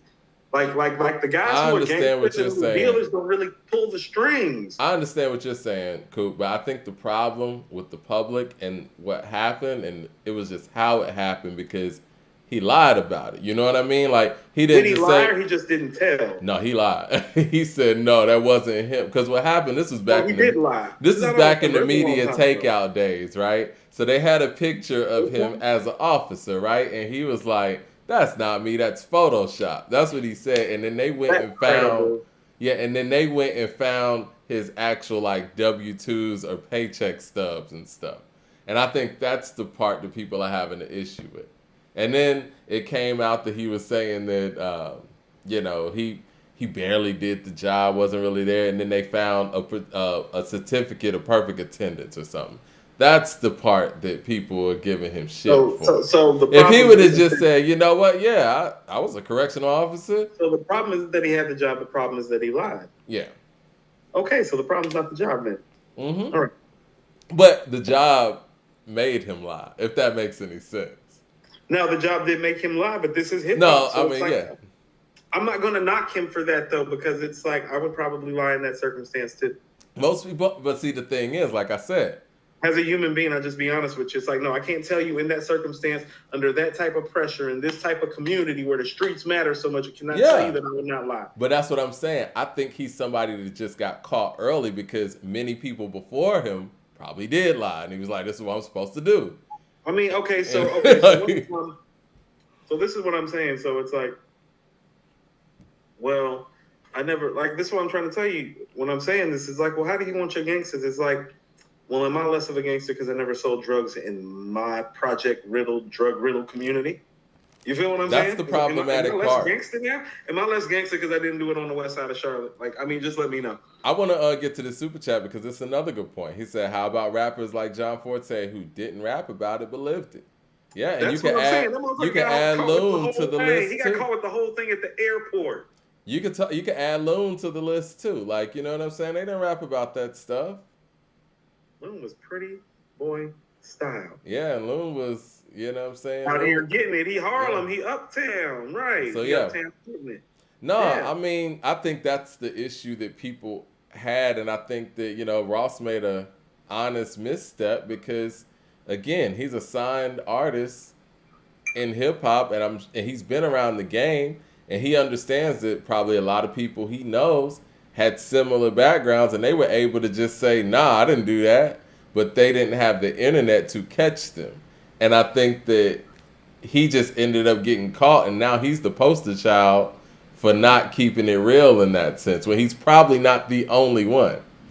See, this is what I mean. So this is what's so problem on the drug dealing side. It's like, well, if you were to run back in my neighborhood and they'd be like, yo, did this nigga Coop ever move any packs down here? They'd be like, no. It's like, but I didn't know. But that don't mean it never happened. You feel what I'm saying? It's like, so what does credibility really look like in this business? And like, where does the credibility come from? And why does it matter so much in this manner? And why does it matter so much? And what happens when you end up like Young Thug and Gunna and nobody's by your side? Very problematic. You know what I mean? Like, is that where y'all want people to be? That's what I'm saying. It's very problematic. I was having a conversation about that. How about this? I was having a conversation with a homie of mine from Detroit. I know a lot of Detroit people. I love Detroit. Me too. Shout out to Detroit. A lot of Detroit people down here in the A. I got a lot of Detroit people down here. I'm with him. I'm with his mans who's from Jersey City. They're like, Coop, these niggas down here where you're from be talking about the trenches. It's like, ain't no trench down here, Coop. and I'm like, well, what's a trench? Because I'm about to bring up some stuff that I know has happened on like West Boulevard, baby, like stuff that I've seen and lived through. I'm like, well, hold on, what you calling a trench? And they like, nah, like, well, nigga, every day you don't know if you're gonna make it home safely. You know what I'm saying? Like, because of gang territory, or because of like the shit that's going on, or because of how truly impoverished the area is, where it's like, well, no, nigga, you can't have a $20 watch that look nice and not have your pistol on me, because niggas will take you for that too, because they need that right there. You feel me? It's sad. And so, talking to two dudes, I'm sitting in their presence. One of them's a dear, dear friend of mine, where that's the world that they come from, of like, you know, going to school is very problematic. Trying to get an education. This is why. So what people don't understand is that we have a whole set of communities throughout America where it's like, well, it's hard to make it to and from school, Mike. I'm not joking when I say that. It is literally easier for you to get cool with the dealers in your neighborhood and move packs for them, whether it's through school or on the block, about your motherfucking safety and survival, than telling these niggas no. Like, in Chicago, Mike, they'll just murder you dead for no reason. They don't even need you to tell them no. They might just murder you anyway for that shit. You feel what I'm saying? I went through a situation when I was down here on the east side where, as a kid, where a friend of mine got murdered that was selling for the niggas that was like literally right up the street for us that he started selling for. He popped up with like the new J's. He had the Hornets gear when the Hornets team wasn't even out yet and shit. Mm-hmm. I'm like, nigga, what you doing? He's like, he told me who he was selling for. I was like, oh, don't fuck with them. I was like, they'll fucking kill you. And my man popped up dead and shit. They came and asked me to serve for him. I was like, oh no, I had to get the fuck out of there, Mike. I was like laying low, like as a kid behind the shit. You know what I'm saying? Like that shit is real. Yeah. Like where it's like, no, you getting recruited, and it's like, well, no, nigga, it'd be like, oh, that's that nigga, right? You need to have people behind you, Mike, to tell some of these niggas in some of these neighborhoods no, or you might be a dead motherfucker. So it's like, that's what I'm saying. It's like, what credibility look like to you when you got like a kid who's a straight A student that don't want to sell no dope, but he better take this dope to school for these dudes about his survival. Then he starts seeing the money he make, and he done made fucking $40,000 in high school by the time he's fucking 17 years old. You think you can get that nigga to go to college? Right. Nigga's not going to college. Michael Williams at the Super Chat says, can you guys do a track versus track for the Black Album and Get Rich or Die Trying? I think TBA is better. The Black Album is better. In a conscious sense, it seems to be, the consensus seems to be Get Rich or Die Trying. Yeah, we could do that. I mean, I think Get Rich or Die Trying was just a moment, man. Andre Shashir with the Super Chat says, Ross didn't have to lie about being a CO. He could have just made dope lyrics about it. And also, don't like that he tried to act like he's the real Rick Ross. That's the other problem, too. And I think it kind of turned Rick Ross people. is on his album shouting him out, though. So it's what like album? Whoa! What album? Because they had issues. They did, but they solved those issues, I believe. Have they? Okay, I didn't hear about that. LP with the Believe- super chat says it was both. All of the jobs, you was a CEO, and you said that you was doing it because you was a street boss. Because your street boss told you to. He thought that he was supposed to be Departed? Oh, he thought he was supposed to be the Departed. Yeah. I mean, but again, if he would have just kept it real, people could have people could have just kind of came up with their own thing and like, yeah, I was the CEO. So I think, and what? So I think here's what's really happened. Well, it's not that people have a problem with all of those things. It's that his talk is really inflated, like he's a boss. What does he call himself? The boss. Yeah. So it's really because the dope boy talk is inflated. Now, there's two problems with you having a problem with that. Well, A, that's what people like. Because I'm going to tell you what, Dr. Dre's done none of what he's talked about. And we're all totally okay with it. Because like he says on the show soundtrack, it's entertainment. Yeah. So when Rick Ross does it, we can't knock Rick Ross for it and not knock Dr. Dre and plenty of others before who ain't really done the stuff that they've talked about. Like Dr. Dre literally has a song on Straight Outta Compton talking about not smoking cess, and his first album is called The Chronic. Yeah. Jay Short with the super chat says John Forte was so legit. Carly Simon had to bail him out. Are the Keeping It Real folks? Are the Keeping It Real folks buying his latest single? Nope. Right.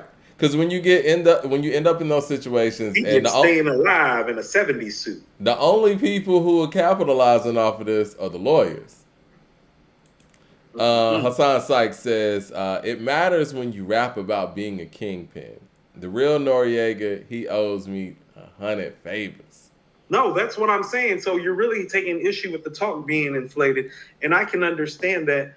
And I can respect that because that's where I feel like the integrity of it's really being lost. So let me go back to Pusha T. And it's like, well, I've said this before. And people are like, well, Coop, why do you like Pusha T so much? It's like, well, I can give you the MC side of things about his cadence, his flow, his delivery, his lyrics, the songs they've made, the classic albums they've made. Mm-hmm. But hold on. No. These motherfuckers have really had the feds on them. So if you're looking for somebody who is actually like, he even said it in one of his rhymes, imagine being on a first name basis with the kingpin. That's why I respect him. He's letting you know. He's like, no, not the boss, but sitting at the motherfucking table. And other niggas haven't talked like that. They talk the way Rick Ross and Jeezy talk, quite frankly. And when I hear it, I just tell you, I hear the difference in Pusha, plus that he's more lyrically inclined. And then you see some of the things that have actually happened to the people around him. It's like, well, how much more proof or credibility or integrity do you want? But not everybody's like that. Let me go back to my life again. Like somebody put in the comments about it, it's like, well, Coop turned down a $150,000 deal. It's like, well, I was making money comparable to that. I didn't tell you that it was all legitimate. Lil 20 says, it's easier to say no to the 150 grand when I'm making another 50, 75. You know what I'm saying? Like, fuck them. Lil 20 says, are the Brooklyn Nets the biggest failure in NBA history? No. Can we have this conversation right quick? Kevin Durant needs to win and win fast because he's part of two of the three biggest failures ever. That's the OKC Thunder and now the Brooklyn Nets. Two all-time potentially great teams that walked away with no hardware. You know who the most valuable team in the NBA is? Probably Golden State. No, it's not. It's the New York Knicks. It's very problematic. No, it is what it is. They're playing a different game in ownership. Those are the championships that James Dolan and the New York Knicks are trying to get. And so it's funny when you got franchises like that, and also you got the Dallas Cowboys, who's the most valuable franchise in all of American sports. Actually, I think in the world. I think they're over a lot of the soccer franchises too, globally. They don't win championships. They're out here to win. Well, what's the point of business, right? Make money, right? Right. Why is it different for the players? If players want to go out there and max out and get as much money as they possibly can while they're athletes and while they're playing, I'm not going to knock it. But for them, they're supposed to take pay cuts to win individual championships for organizations that are gonna go out there and cash out and become more valuable, and they're not gonna be the recipients of it. So I don't know, man. Whatever Kevin Durant feels like is best for him individually, get your paper, homie.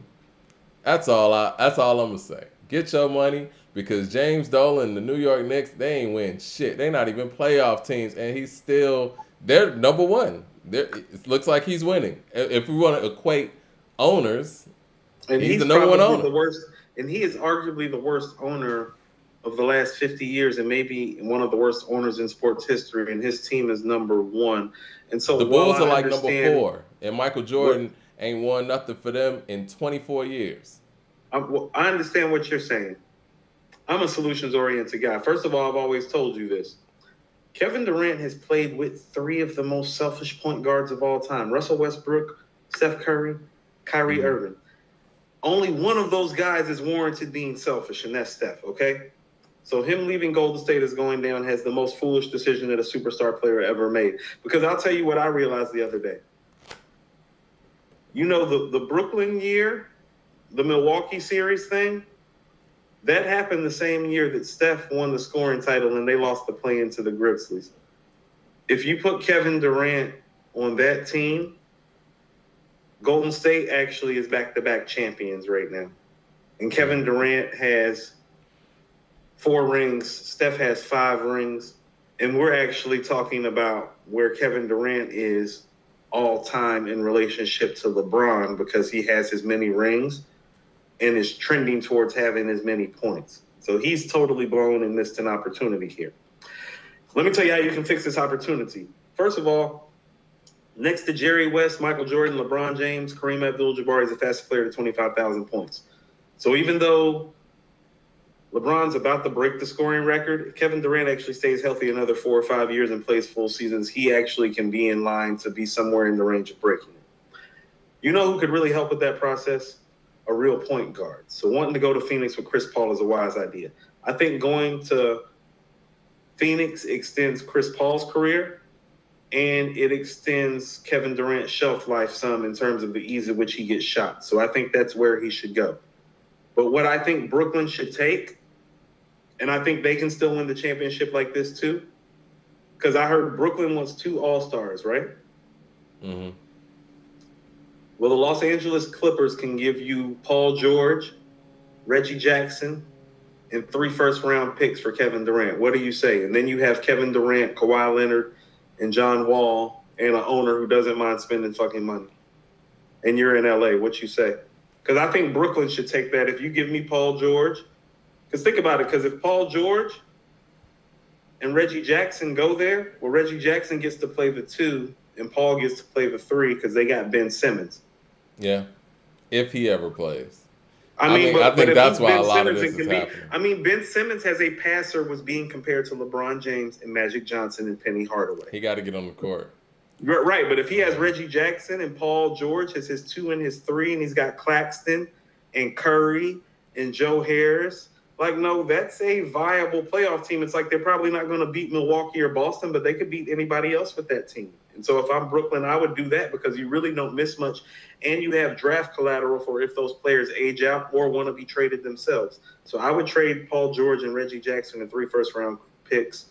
But if I'm Kevin Durant, I want to get the Chris Paul and a real point guard who's going to give me the ball all the time as quick as possible, and a guy like Devin Booker who can go get 40 or 50 like me. That's not going to be the fucking problem that Russell Westbrook or Kyrie Irving is.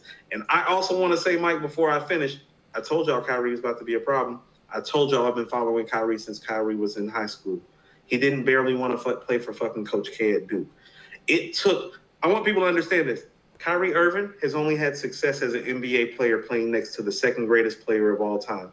How much of the success of the NBA player are you? If you need the second greatest player of all time to succeed, we can't even give you a top 10 to 15 player and you thrive.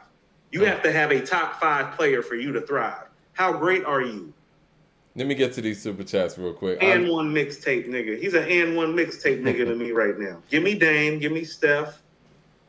Give me Harden. Andre Shashir with the super chat says, never heard him shout out, he's talking about Rick Ross, never heard him shout out the real Rick Ross. Find the album, Coop. Yeah, find the album. Jerron says, as Coop is expressing material conditions influence in music, we can't expect certain content, generally speaking, unless materials conditions change. I didn't understand that. That sound. What? Say that again. All right. As Coop is expressing, material conditions influence the music. We can't expect certain content, generally speaking, unless material conditions change.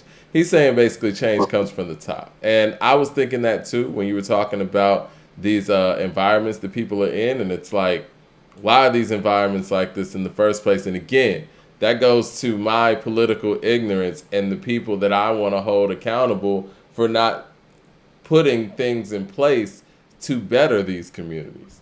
Because other communities, and we've seen many communities be able to get jump started very, very quickly. LP with the super chat says, Coop, the difference is Ross tried to make y'all think that he was really like that outside of music. Dre never made you think that was real life, that he was that in real life. I think it helps too that Dre had a ghostwriter too. You know what I mean? And so we kind of put everything as entertainment because we knew that Dre didn't really write the stuff. Jabaran says, also, until we're more self-determined as people. Jay Short with the super chat says, people hate Rick Ross because they want to be him. They want to say that they did the stuff that they can't do and get rich off of it. Half of the folks lie on their resumes too. This is true. I think the fact that Rick Ross has been successful at doing what he's doing pisses people off even more. LP with the super chat says, with Pusha, you can follow the ups and downs through the music, and the real world news matches that. Listen to TTCD and you'll see the downfall. Yeah, I mean, you got to have a balanced attack with it. I think but even if we talk about that, I feel like Rick Ross did a little bit of that on Rich off cocaine. LP also says, Coop, trim down to the casket drop to 8 songs, and it's a classic. You hear what they're doing on HHNF and Hell Have No Fury, and you see how it's getting broken and to the casket drop.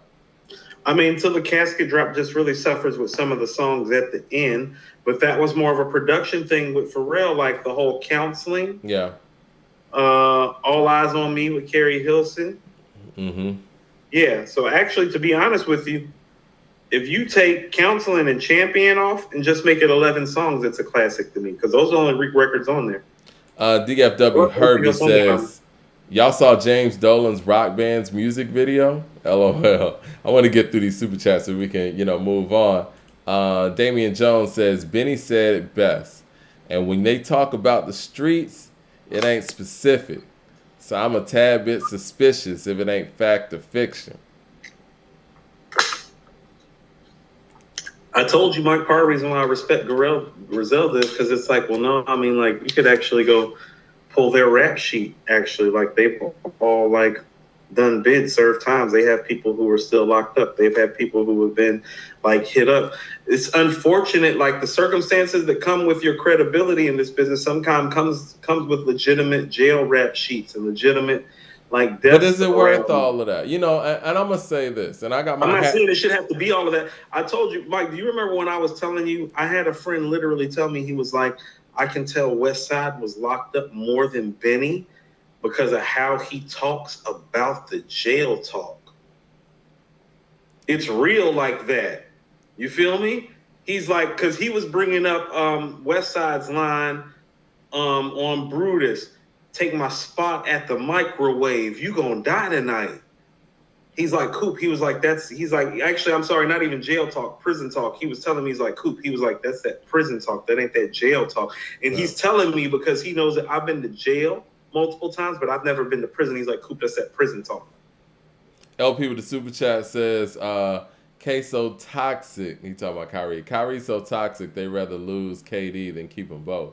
What I was going to say, man, I mean, I got my hat cocked to the side in honor of, T.I., and we're going to talk about T.I.'s top 5 albums ever. But he was one of those guys that never approached it, from a quote-unquote kingpin standpoint. It was like, I did this, that, here and there, whatever. But I do feel like that credibility and maintaining certain credibility is what kept him behind in the industry, because he kept getting in and out of trouble that was unnecessary at that point. You know what I mean? Am I off base with that? No. A lot of the stuff that he ended up getting into once he was already a star or on roads to being a star was unnecessary, and it held his career back, especially after King, man. Like, after King, I think we can honestly say, for a Southern artist at the time, because this is before Wayne was super big, when he dropped King and that movie ATL came out and they both were number one, nobody in the South had ever done that in hip hop. Period. That was a superstar move. And him having to do a year and a day and everything that came with that individual case that, just kind of residual over with the public, it set him back. I think what really happened is that when he was going in, Wayne was calling himself the best rapper alive. By the time he got out, it had happened. Yep. That's what happened, because he was actually ahead of Wayne in that race. He was. And he was the guy that was getting the deals and the notoriety and the stardom. And they were getting mutual spots, but it was like he was ahead of the race, and then he got locked up. And I tell people, it's like, oh, that's one of the worst things that ever happened. Because at the time, he was more marketable than Wayne, too, because you could throw him on an R&B record. You know what I'm saying? Like, he's in films, man. No. I hate to say it here, but here we go with these. Well, he didn't have dreads or as many tattoos. He didn't have any tattoos. I'm about to say he actually didn't have either. Like he said, no goatee, no tattoos. So it's like, so they were comparable as MCs and artists and with star power, but it was easier to immediately feed one than the other to the masses, and it was tipped. And I'm not being funny when I say this, Mike. He was also more fair-skinned than Wayne, too. It's like literally set up for him to win. He was fair-skinned. He had less tattoos, didn't have dreads. He didn't have as much of a history of Wayne had. Wayne already had a history somewhat, too. You know what I'm saying? I think, yeah. Like, how about this? I don't know. I always kind of envisioned that he was going to be the one sitting on the estate like Ross is. How about that? Who wins the verses, Ross or Jeezy? Ross, and Ross. It's not even close. Mad Max with the super chat says, Bron not the second greatest player ever. I'm taking Dame or Harden over Kyrie in his prime. Harden, yes. 3 Nets. Want to book, so the Suns deal is dead. Okay. Oh, he said the Nets won't book. Yeah, he said, yeah. KD don't want to go. That defeats the point. Yeah. Well, the Nets should want book. No, the Nets should want to be free. They should want to let freedom ring. I told you, they just had to deal with Kyrie for 3 years. They should be like, you just dealt with Kyrie. Like, you deserve an applause and an award, because the only person that could deal with Kyrie for 3 years and get him to be worth a damn is LeBron James. So you literally need to be one of the 3 greatest players of all time in order to get this man to produce at the level that he's capable of producing. Other than that, it's going to be subpar. See Cleveland without LeBron. See Boston. See Brooklyn. See Duke. DeCarlo says jail stunted T.I. and Wayne's peak. And you know what? It's fair to say, yes, with Wayne, it did open up the door for, his understudy at the time, Drake. Drake started getting taken serious when Wayne took that year and a day. And that was Drake's run. And everything that Drake was saying was, we doing this for my man Wayne. We doing this for Wayne. I'm going to hold it down. That opened up the door. So you're right. LP with the super chat says, let me apologize to the God, Pete Rock. I looked back and didn't see where the samples didn't get cleared. Not trying to throw dirt on the OG's name. No, he's telling the truth. Everything got cleared. That was more of a De La Soul issue. But yeah, I guess before we get off the topic, I think that when it comes to this dope boy rap, it has to be one of those things that's balanced. Like, you kind of got to give the good with the bad, so it doesn't come across to the listener, the young, impressionable listener, that, yeah, this is the way to do this thing. Especially people who got options, right? And I think that those are the things that hip-hop has to be careful of. You got to tell the whole story. and not just when you partying it up. Real shit is involved. Okay, so but I mean, see, but we get into the question of like, okay, so where does the credibility lie? Because it's like, I mean, credibility can be to a fault. I mean, do you know how many people have been like murdered about things like about credibility? It's like they're I mean, let's go to the 80s. I can go to three murders. I mean, not even the 80s, but three murders surrounding 80s inspired legends. Well, Jam Master Jay, Scott LaRock, Paul C. All of those stories have stories that have to do more with the streets than hip hop. Right. You feel me? So it's like we need to stop doing so much about credibility. It's like we lost Big and Pac about credibility. It's like that's what I was telling you. It's like what type of credibility you want? How you want your gangster? It's well, like, okay, you know all right. This is the thing, and I see what you're saying, and you're right. I think that once again, they ran up on Big L in Harlem and murdered him. Once again, I think somebody his brother did. How you want your gangster? Like I said, once Kanye came in the game, I think that whole door or barrier of having to have that kind of story or credibility in the streets, that kind of went away a little bit. But it's like at this point in the game, artists kind of know that they don't really have to have that. Now, you know what? Even if we go back to Nas, right? Nas was gifted enough to be able to tell other people's story and things that he saw, and nobody had any issue with that, right? No, that's not. So when you're saying that, that's not true. Every time he got attacked, it was mostly about his street cred. Well, from Jay, right? Nigga, you ain't did it. You witnessed it from your folks' pad, scribbled in your notepad, and created your life. No, not even that. I remember Cameron ran on 106 in Park one time and literally had the camera directed at him and was like, yo, he's like, stop playing. Like, you not about this life like we are. You feel what I'm saying? He pretty much saying, like, you feel what I'm saying? So it's like, no, they have attacked Nas like that. Cormega attacked Nas about that. But at the end of the day, what has it done? And does it really matter? No, it hasn't and done I anything think that he's a better MC than all of them. But it's only because he's a better MC than all of them. Imagine if he is, like, I'm going to tell you one of the things that hurt Prodigy was when he got robbed. Again, that can happen to anybody. This whole notion listen that to the bars. Like, you can't get stuck when you talking that way. I'm sorry. I feel you.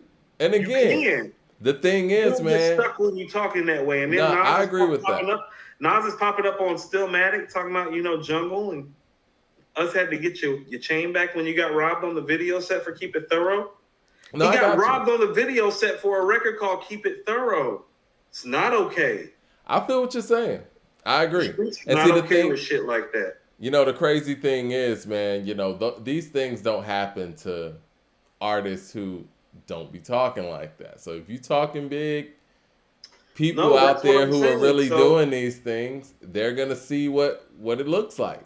So how do we audit the situation? That's what I'm saying. The way we audit the situation is the fan base, and I think we're at that point now. It shouldn't matter to people.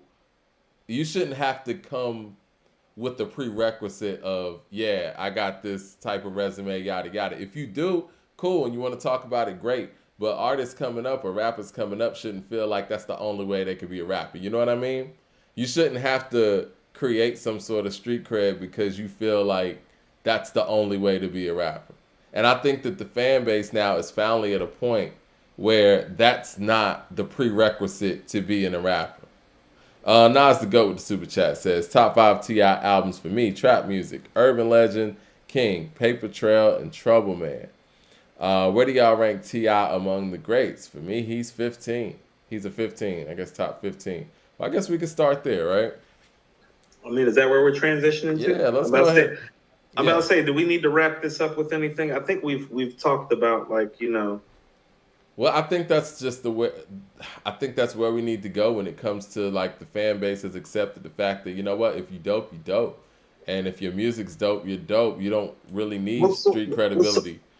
Well, some of it is even with these rappers. It's like I've told people. It's like, well, I've had a lot. I had a run-in with a very, very famous rapper one time at the airport while I was at work one time.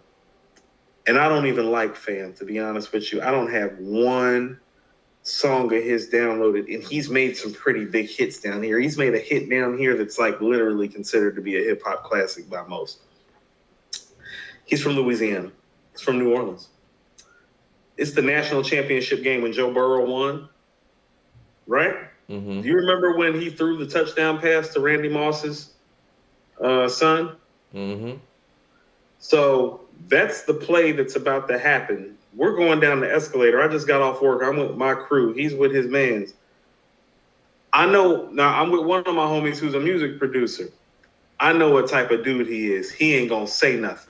Now, this dude done work with everybody in Atlanta, but he ain't about to say nothing. You know who I am, right, Mike? I'm like, bet. And this dude that I'm talking about got street cred. You know what I'm saying? Out the ass. Okay? I'm like, hey, fam, what's up? I'm like, I like what you do. I respect your music. The nigga literally looked back at me and did like this. He did, And he turned and put his head back down. I'm watching the national championship on my game. We get on the train, right? Everybody Wi-Fi go down on the train except for who? It's LSU on my screen. Guess who literally pulls up behind me and gets on my back shoulder so he can watch the game and act like he my fucking homie all of a sudden? This nigga got street cred at the house. I just got done watching this nigga act like a straight hoe when I tried to play it like I was a fan just to see how the nigga would behave. You feel what I'm saying? He got street cred. I'm going to tell you what. No, Mike. I'm going to tell you some real shit. That's the type of shit, if the nigga would have did that to me and made a move on me like that and then tried to play it cool with me after the fact and we're not on federal property, I just would have busted the nigga ass down right there. And if I see the nigga again, Mike, in the city, because we move in comparable circles, I am going to bust that nigga ass down right there. But we got to start weighing what street cred is, because it's like, oh, I know that nigga got street cred out here. I done size that nigga up. I'm going to step on that nigga when I feel like it. I seen him live. That shit that these niggas be talking on record ain't all the way real. And when I mean I can size that nigga up, if you're of comparable size to me and I see you, I look at you like you're food. Ain't nobody even close to my size beat me. This nigga's smaller than me too. And he was, Mike, you should have seen the look on his face. My whole crew got quiet when the nigga did the whole Like he literally did at me and put his thing up and then tried to roll up on me like, oh, this nigga gonna let me watch the game on my phone because he's a fan. My people step back, they like, he don't know this nigga Coop crazy and might fucking slug him on this fucking train right now. Because my people looking uncomfortable, like, he don't know this nigga Coop at all. You feel me? These dudes be out here freaking and flogging behind their integrity about street cred that they really don't got. You know what I'm saying? And so that's what I mean is like, how do we audit it?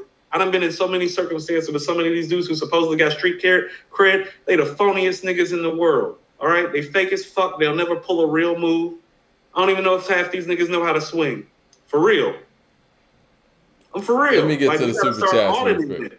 Because it's not about selling weight or going to jail. It's not. It's just about being like a real person. I know the nigga that I was standing next to has pushed weight and been to jail. I know I step on that nigga when I feel like it. LP with the super chat says, thing is, Nas was really in the streets. The stories are confirmed. He just wasn't a big drug dealer and admits that he wasn't in his music and interviews. Hassan That's what Sykes I'm saying says, about auditing it. Hassan Sykes says, Tribe, Common, Talib, and Mos Def made it cool to be yourself before Ye. Y'all need to stop giving Ye that credit. Listen, I understand that there were people before that, and obviously there was De La Soul before any of that. No. Let me finish, man. There was De La before that, and shit, we could say that there was the Fresh Prince and Jazzy Jeff, but when we talk about actually running rap and being the MC, the go-to person, no, it was considered to be underground when those guys were doing it. They were outcasted. Now, if you want to give Outkast that sort of mainstream credit for being different, but they even looked at Outkast as a separate thing where they were damn near a rock group by the time that Stankonia came out. But if you want to talk about somebody who was head on, the man in hip hop, from a conscious level, only Kanye was the first to do that. Let's just keep it real. We're not giving him too much credit. We're just being honest. Okay, so this is what I mean when I'm talking about credibility. Do you remember like the whole Genius thing that was on Netflix where Kanye is like walking down the streets of Chicago at night with a camera and his Jesus piece on? Yeah. No. I know niggas right now who got street cred that's been dealers before. They won't do that shit in Atlanta. They won't do that shit at home. You feel what I'm saying? Like, how do we audit street cred? Because when I seen that, I was like, yo, that nigga, yay. He's like, no. I'm home. I'm not scared. That's credible. It don't matter what you do. That's what I'm saying. So even when he's talking about, well, Nas was in the streets, but he wasn't a dealer like that. That's what I'm talking about. How he doesn't have to be a dealer. No, because it seems in hip hop. No, it really does seem in hip hop that it gets audited on the amount of drugs that you sold. That's why I keep saying, and that's sad. That's sad. It really is. Like, no matter what way you slice it, that's sad. Mike, I used to walk Beatty's Ford Road at night religiously in LaSalle and like Southwest Boulevard in Charlotte, like with just me and a knife on me. Does that make me hard? Because that ain't the type of place you walk around at night by yourself. You feel what I'm saying? It's like, do I have more street cred now? Because it's like it doesn't feel that way. It just feels like that's my neighborhood. And listen, at the end of the day, it's like, okay, what's the payoff here? You say you're credible, and you are, and you end up in jail, or somebody tries you. Even if you are credible, anybody could get touched. So why are we making it even that important? Now, I get it. The people, and I think we talked about this in the previous segment, people just don't want you to lie to them. That's it. That's all that is. People just don't want you to lie to them. And you're right. It ain't a great look when, you talk real hardcore stuff and you get robbed. It's embarrassing, but anybody could get robbed. Like, if you get caught slipping without one, you just got caught slipping. Or you could go out there and try to be Rambo and, end up a messed up story like the XXXTentacion situation. They didn't come to kill him. They came to rob him. That was it. I was watching that documentary. That's so sad. He's just a kid from the suburbs. Man, Mad Max with the super chat says, nobody had issue with Nas doing... I'm sorry, let me put this on screen. I want to get your joint on screen. Nobody had issue with Nas doing that because we know his gift. Nas was more God body type like AZ than the street hustler. LOL. We know Nas is a poet guy. Like Ross used gimmicks that came off as knock it off big, as a knockoff big. Listen, man, this is the thing with Ross too. Okay, so let's go to No, I want to finish this. I want to sound like I'm knocking Ross. Sure. I think, why can't we just be like, yo, man, Ross music is dope. It is. It sounds good.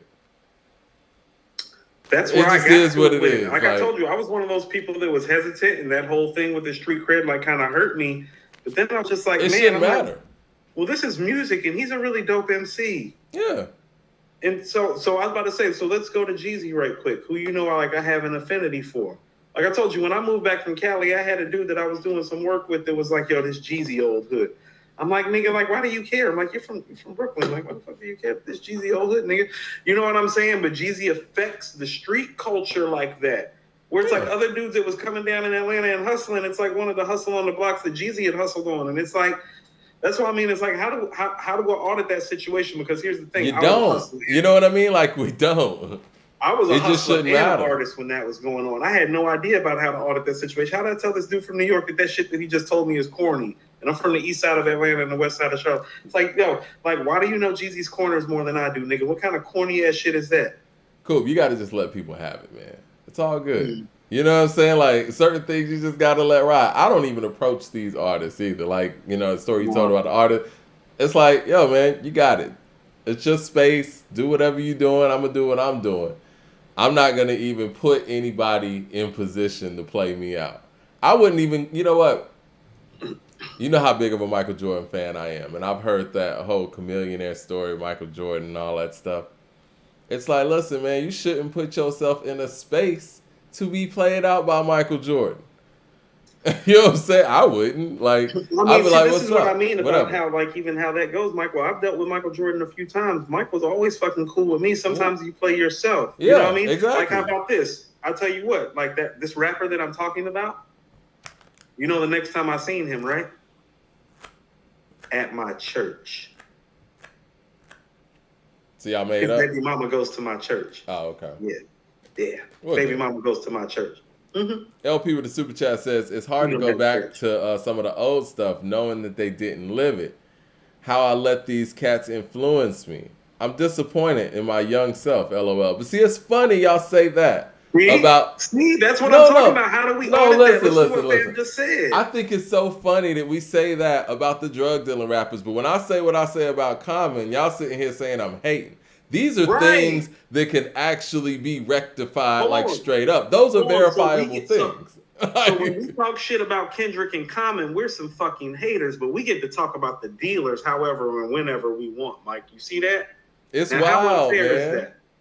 How unfair is that? And the hypocrisies that they're speaking can be verified. I'm a hater because I know that Kendrick's a fraud, right? Because I'm well read and I can tell that Kendrick is a fraud. I'm a hater. You feel me? But you'll let me talk shit about the dealer all day. And I'm well read when it comes to political issues and things that have been passed and who passed them and when they passed them. And when I call out hypocrisies on people's lyrics and who they support and how they're supporting them, then I'm misinformed. No, Mike, you are frighteningly well read as a 40-year-old black man on the political discourse. Because I can't front. Like, I checked out when Trump got in office. I was like, no. Call me when you're ready. Crowbar, pistol, matches in the car. Well, you have to know what's going on. Whenever you want to burn this bitch down. You have to know what's going on. Jay Short with the super chat says Ice Cube got street cred. He wasn't a dealer. Because Ice Cube's just a real dude. Because he's a real nigga. Right. Because he tells the truth. Yeah. And people respect the truth. Ice Cube said that back in his 1992 interview. Hand, Mike. A bird in hand that's real. Yeah. People respect the truth.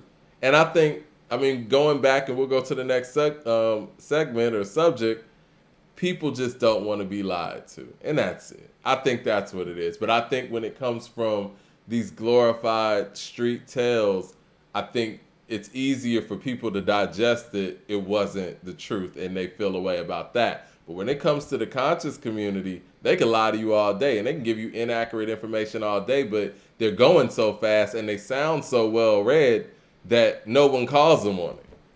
Because as much as I like, damn, it was a lot of information in there that I thought was inaccurate, but it sounded good. And that's the dangerous stuff. And that's just real. Actually, when you told me how you felt about Damn in terms of the discourse of it, I thought about CeeLo on the nigga experience, where he said, well, you don't want to hear the truth, so I'ma lie to you. Make it sound fly to you. Yeah. Yeah. Yo, CeeLo's ahead of the curve, man. The nigga experience. Yeah. That's what I feel like. That's what I feel like Kendrick is capping off of. He's capping off of those bars. He's capping off the nigga experience. Yeah. He's not moving off of information. He's moving off the emotion of the nigga experience. Not the black experience, the nigga experience. He can make it sound good and make it sound believable because he's very talented. You don't want to hear the truth, so I'm going to lie to you, make it sound fly to you. LP loyalty. LP with the super chat says they're hypocrites too. I look at it, them fools are worse. Some of these other dudes are just as bad, but at least the message doesn't lead you astray. Right, like I'm not looking for Pusha T to lead or help any sort of political campaigns. Yeah. But I do love the fact that he sent truckloads of bottles of water to Flint, Michigan. Give me that over Common and Kendrick every day. What did Kendrick send to Flint, Michigan? I don't know. And again, I don't know what people do behind the scenes. Sent 3 trucks of bottled water, 3 whole freights and trucks of bottled water. Pusha T sent up there. It's a Dope Boy Express, a little special delivery from your favorite dope boy. How did them conscious dudes do? What did Kendrick do? You feel I don't know, but Jay-Z contributed money to Flint, another reformed dope boy. You feel what I'm saying? So you got Pusha T and Jay-Z contributing to Flint. What did Common and Kendrick contribute to Flint other than? Maybe they did. I don't know. Let me show me. I'll look for it. Jay Short with the super chat says receipts, because that's what I'm saying is like, yo, that shit where Nino Brown is giving them turkeys and feeding the hood during Thanksgiving's real too. Yeah, it is. Like it's real. Yeah. Jay Short says, I love Ross not because of his dope talk, because he inspires me to excel in my lane. There's a spirit of preservation in his music. Details don't matter. And you know what? I feel the same way about Jay. And I feel you with the Ross thing. It's kind of motivation music, even if you're not. And I feel like that about Jeezy, too. Even if whatever your lane is, whether you're doing construction, whether you're building your business, it's that motivational music that gets you up in the morning like, yo, I got to get it. Let's get it. And you're not even out here talking about, I'm going to go out here and sell this, that, and third. Whatever you're selling, they're motivating you to do that through the music. And I get that. And Jay Short's completely right. LP with the super chat says, bet you K-Dot's aunt ain't even his uncle. LOL. And on that note, we're switching topics. Give me 2 seconds and switch the topic. Please switch the topic. You about to head out? Okay, he's coming back. Coop wants you to... Listen, man, I don't think you guys really want, or none of us really want our favorite artists to be what they're saying that they are in their music, but I do understand the fact that people don't want you to just totally make up a life either. We're about to cover like our top fives. We're about to do a little segment since we didn't have a whole lot of new music today, and I can't believe that we're already like 2 hours in. We're gonna do the top 5 top 5 Common albums, top 5 Eminem albums, top 5 T.I. albums, and top 5 Kanye albums. Who you want to start with? I think we went what? Yay, M, Tip, Com. You're gonna go in that order? I mean, whichever order you want to go into. We can go like with the oldest to youngest, youngest to oldest. How do you want to do it? We were just talking about Common and Ye, so let's start with Eminem. Okay. You like that logic, right? Let's start with Eminem. You know what? These are the 5, and I don't know if we're in agreement in the order, but I think the Eminem Show is Eminem's best album. His second best album to me is the Slim Shady LP. Then I'm going to Marshall Mathers LP. And then after that, it's kind of a drop off. It was a little difficult for me, but I think Recovery. And just going track for track today, I was listening to the Marshall Mathers LP 2, and I was listening to Relapse. Not a big fan of either one of them, to be perfectly honest with you, but you're right. I think the Marshall Mathers LP 2 is probably in that number 5 spot.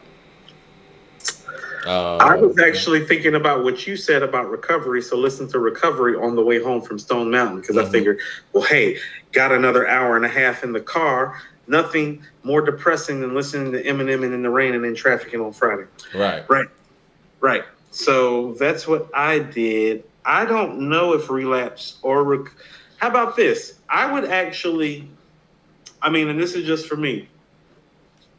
I have, you're the one, for people that think that I always state my opinion as facts. Mike has turned me on very many things, much like I turned Mike on very many things.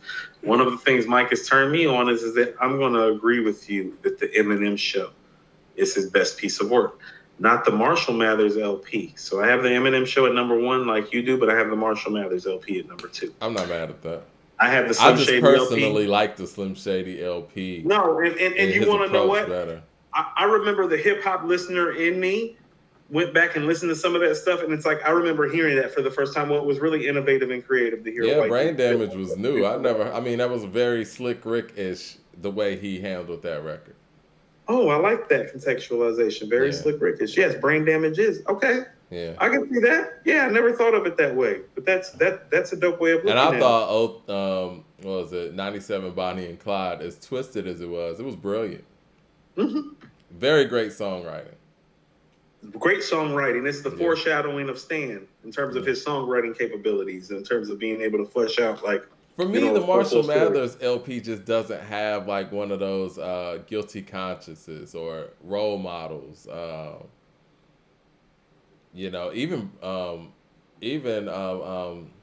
Not Brain Damage, but Rock Bottom. It doesn't have those moments for me. You know what I tell you when you frame it like that, Mike? It says that I might love Stan and the way I am too much and be giving it too much credit when you say that. Because when you named all those records off the Slim Shady LP, I was like, he's right. A lot more balance on the Slim Shady Well, no, LP. I just enjoy listening to those records beginning to end more. It's like outside of the way I am and Stan, when you named all those other records, it's like I probably might want to prefer to hear those records over the records that are on the Slim Shady. I mean, on the Marshall Mathers LP. DeCarlo says Bad Meets Evil should be in there. Doesn't count. Yeah, we're kind of going on solo things. You know, and the other thing about the Marshall Mathers LP, it kind of does one of those things that I hate when artists do. And my favorite artist, Michael Jackson, got to a point in his career where he was doing this too. The Marshall Mathers LP was about being famous. You know what I'm saying? And it's funny. It was about fame. Huh? It was about fame. Yeah. And it's funny, his third album where he, you know, was even more famous wasn't really about that, you know? And yeah, Marshall Mathers LP was more so about pop culture. Even your favorite song, Stan, and a lot of people's favorite song. No, The Way I Am is my favorite song. Okay. Well, a lot of people's favorite song is Stan. And The Way I Am is about fame too. You know, like having to complain about being famous and all the pressures that come with it. I honestly, you know, I get it. That's where your life is, and I respect the fact that's what people are doing when they get to that point. But me as a fan, I don't connect with that, and I really don't care. You know what I'm saying? Like, I did connect with it because you want to know what? Like, I thought everything was okay. It's like, well, what does this guy have to complain about? He's triple platinum on his first album. Let's contextualize that. Yeah. Illmatic sells 300,000 copies. Slim Shady, 3 million copies. It's like, well, you're triple platinum. You know, you got Dre behind you. You got Interscope behind you. So when I heard The Way I Am, it's like, oh, that was authentic to me. No, I get it. But see, my thing is when artists come with those albums, it kind of lets you, know, man, this ain't fun anymore. Like, wouldn't you rather hear Michael and Off the Wall or Thriller as opposed to talking about the stuff he's talking about on Dangerous? You know what I mean? And how, you know, Leave Me Alone and all that stuff. Like, and I don't love that stuff. That's why I said it's not fun anymore. And no, and the Marshall Mathers LP is nothing but that. You're making a strong point when you say that because I don't love Dangerous because of that. Yeah, I don't. You know, it's sad to an extent. I don't like Bad or Dangerous like that because of that. Yeah, because you could tell Michael was having fun on Thriller and Off the Wall. You could tell even as twisted as some of the stuff is on the Slim Shady LP, you could tell that Eminem is having fun on that album. No, style points. There's something to be said for that. Because here's the thing, the angst sometimes, like, well, if you're going to do angst, you need to do like Scarface, Ice Cube type of angst. Like deliver the angst. Yeah, so I get you. Yeah. So let's just say that those are his best 3 albums and we know that. I think where you and I differ is that I prefer the Marshall Mathers LP2 to Recovery and Relapse. So I would say which one of those do you think is better? Because I have those 3 that we agree upon, and then I have the Marshall Mathers LP2. But I'm actually more of a fan, I think, of Relapse than Recovery. Well, someone in the super chat, Ed, said Relapse is the best production Dre gave Eminem. M was actually dope lyrically and flow-wise. It was a creative effort.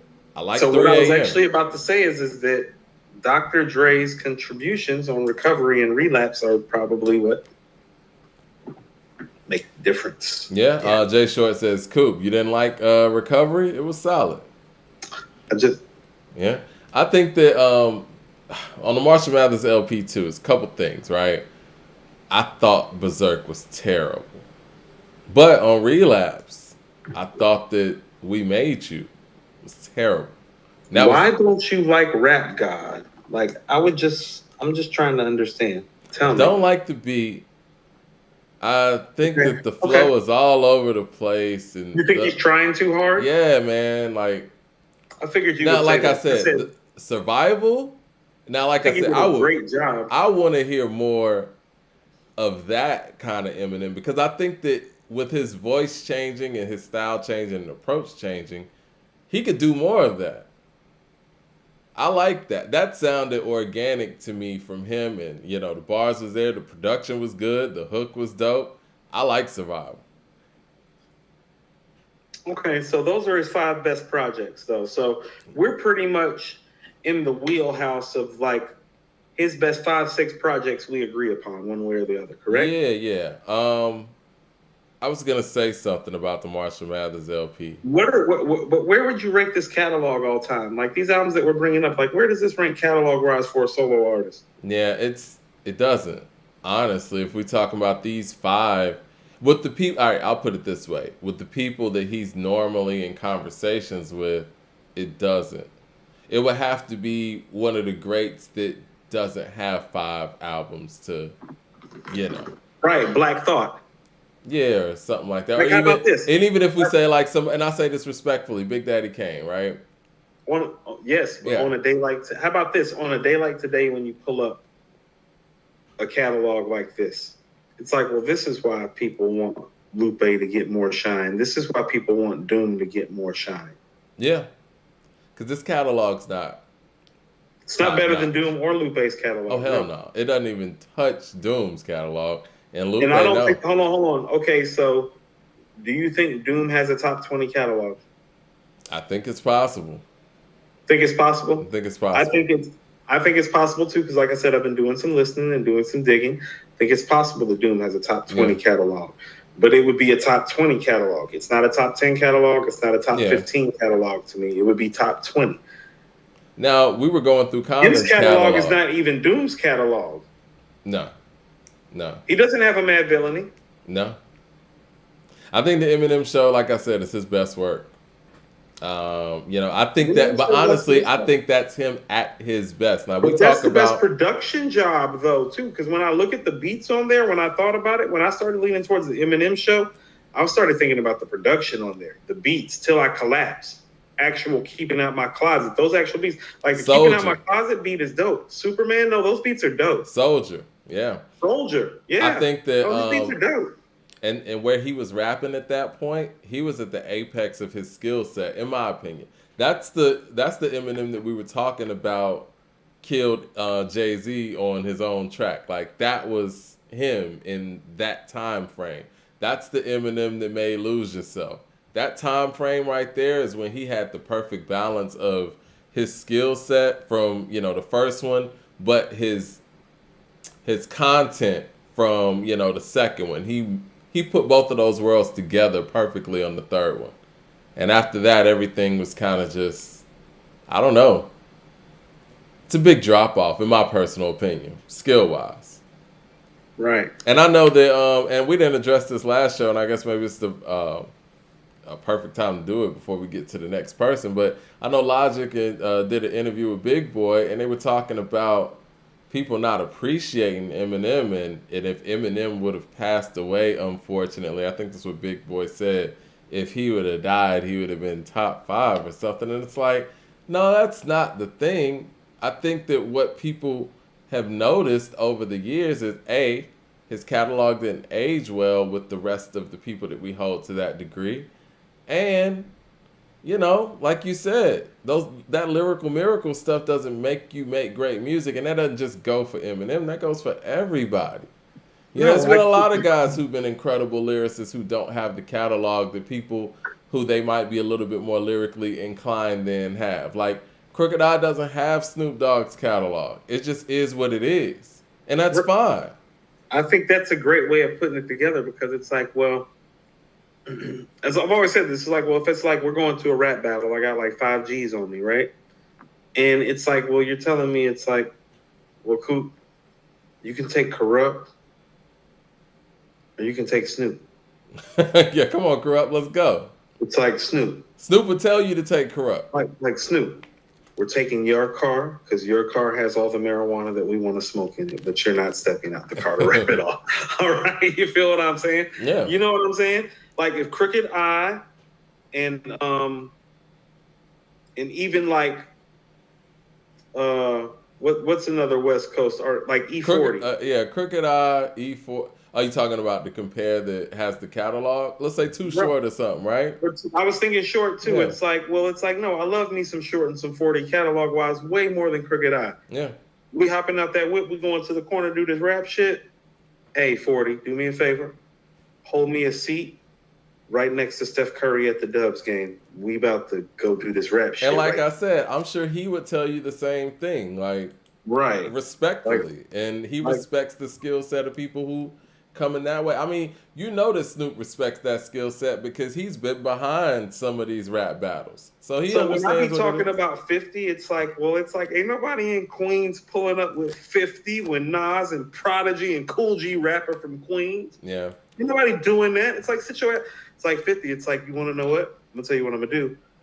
I'm gonna try to pitch this idea to be a writer for power for you, because it's like, I don't need you on no rap shit. If we pulling up in the bridge, nigga, and you're telling me Nas and Cool G rap is around the corner, what do I need you for? Jay Short with the super chat says they let Eminem produce that Pac album, and he's been musically cursed ever since.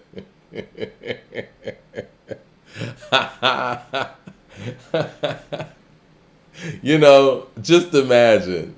You got a valid point. Just imagine how this whole thing would have played out if Tupac had lived. Like, do you think that Dre would have been able to launch Eminem without a hitch with Pac over here?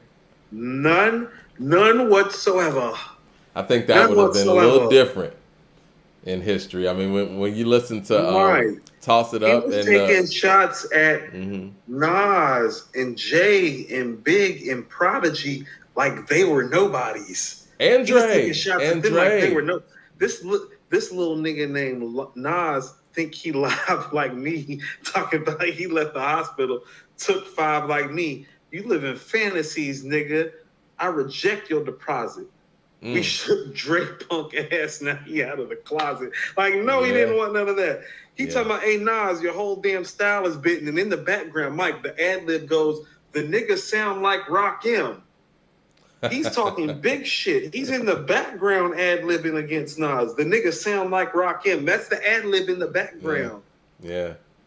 And like I said, I mean, you already quoted. Eminem safe? You quoted Nas the Dre line from that. He was getting Nas the Dre. and Big are running New York, and they're not safe. You think Eminem is safe? Dre's running Compton and running Cali. Well, this is what I was gonna say. Ain't nobody safe. He already got the Dre line on that song you just quoted, Against All Odds, and then he had the Dre line on Toss It Up on California Love too. You know what I'm saying? Live and Die in LA. And then he really got at him on Toss It Up. So yeah, I mean, Dre, what, like he said, cross death row now, who you gonna run to? He was gonna keep giving it to Dre.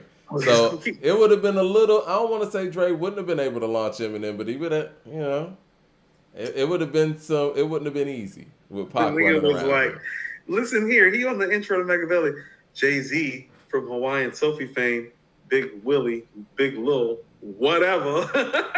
Brian, you really don't think that Eminem would beat Tupac in a battle? Come on now. You don't believe that.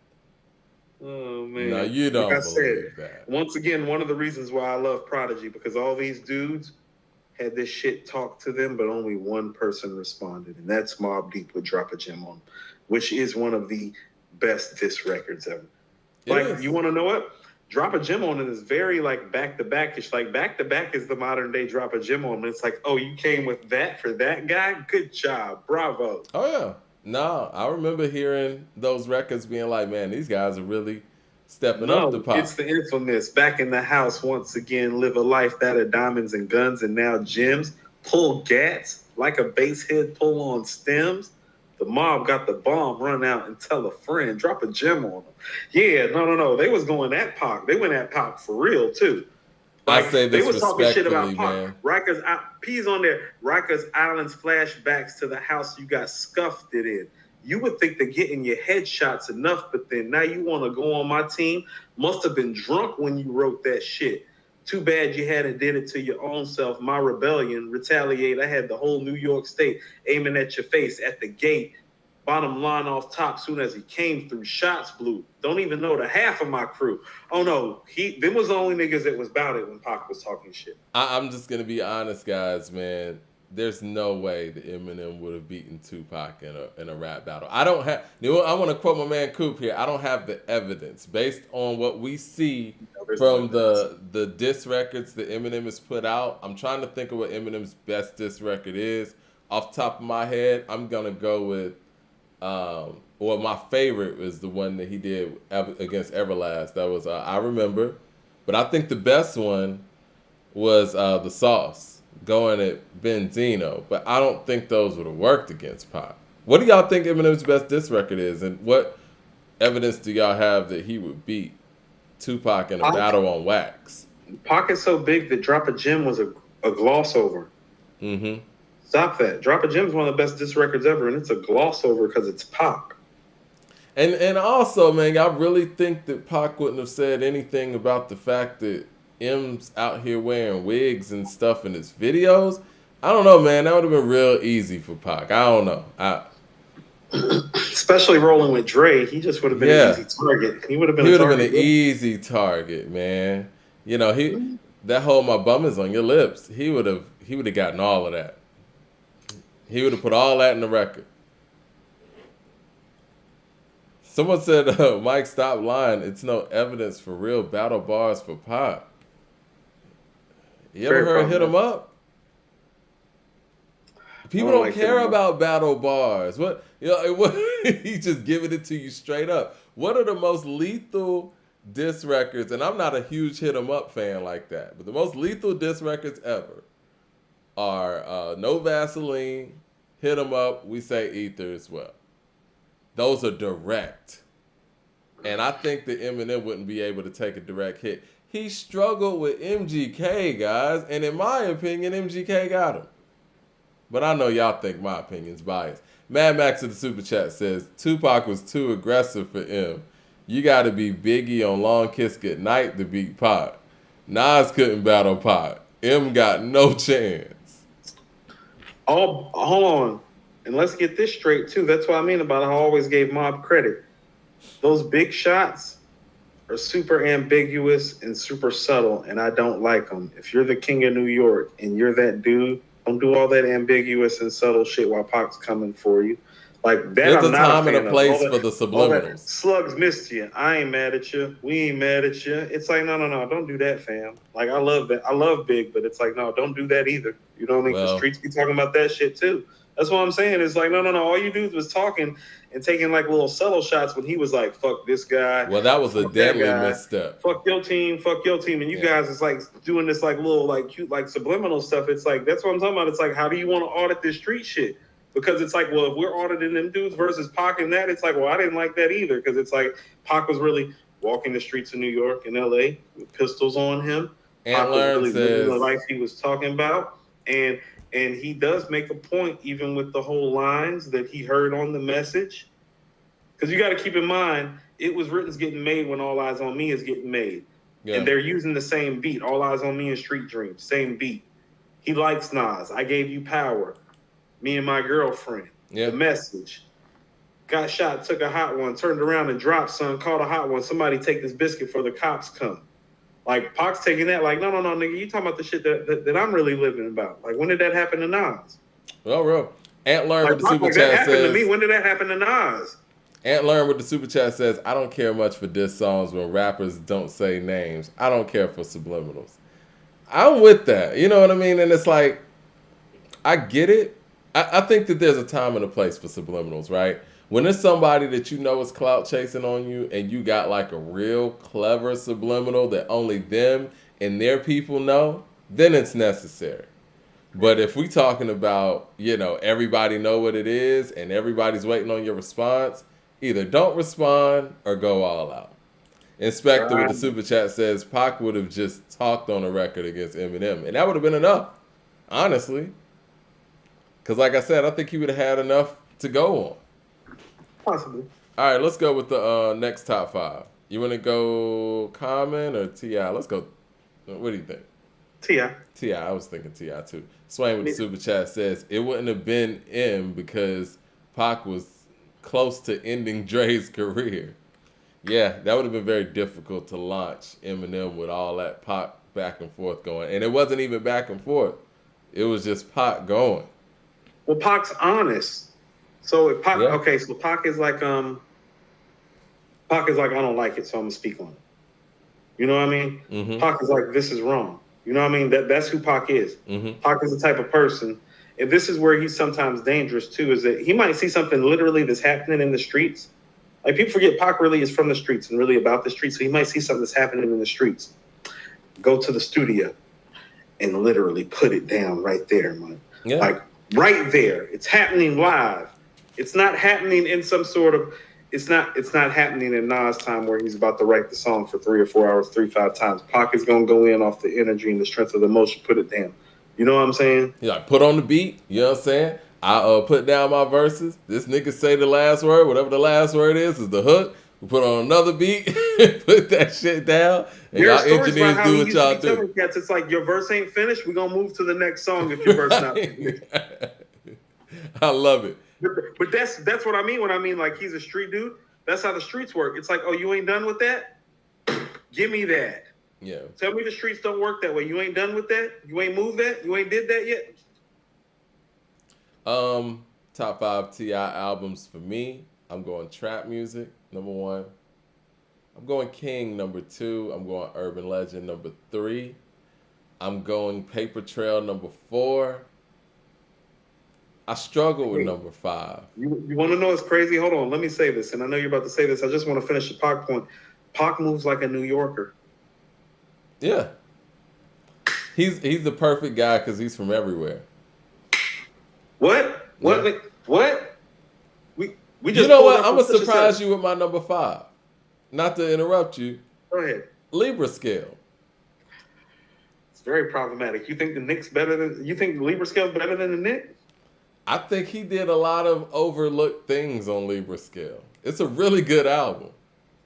I think you're gonna have to explain yourself a little bit further. So I think Libra scale. I think this is what I'm gonna say. T.I.'s been actually rapping at a high level for the past 10 years, but people have been ignoring it because for whatever reason, I don't understand where T.I.'s musical fan base just fell off a cliff because I kind of only think that the reality television show did that because before that it was fine. But after he got on VH1, he's out here rapping his ass off, and people acting like it's not happening. He stopped giving us those that supported him a reason to support him in terms of his credibility. Some of that is the reality TV and some of the things that he said. Let's go to the catalog though, because the catalog is really where it's at for most of these artists. So you said number 1 trap music, right? Yeah. And then King, correct? Correct. So I'm right with you right there. And then you went Paper Trail at 3. No, correct? I went Urban Legend at 3. You went Urban Legend at 3. Yeah. So I'm with you right there, and you went Paper Trail 4, right? Yeah. Actually, I'm with you in lockstep 1 through 4. Actually, I just think the Nick is his most unheralded piece of work. I'll go back and listen. It's 5 songs.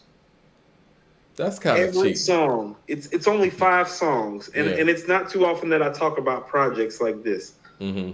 But the Nick is the one that made me feel like his career could live on if he would have made stuff like that and kept on going. Project Steps. Mm-hmm. Peanut Butter and Jelly with Dro and Thug. Yeah.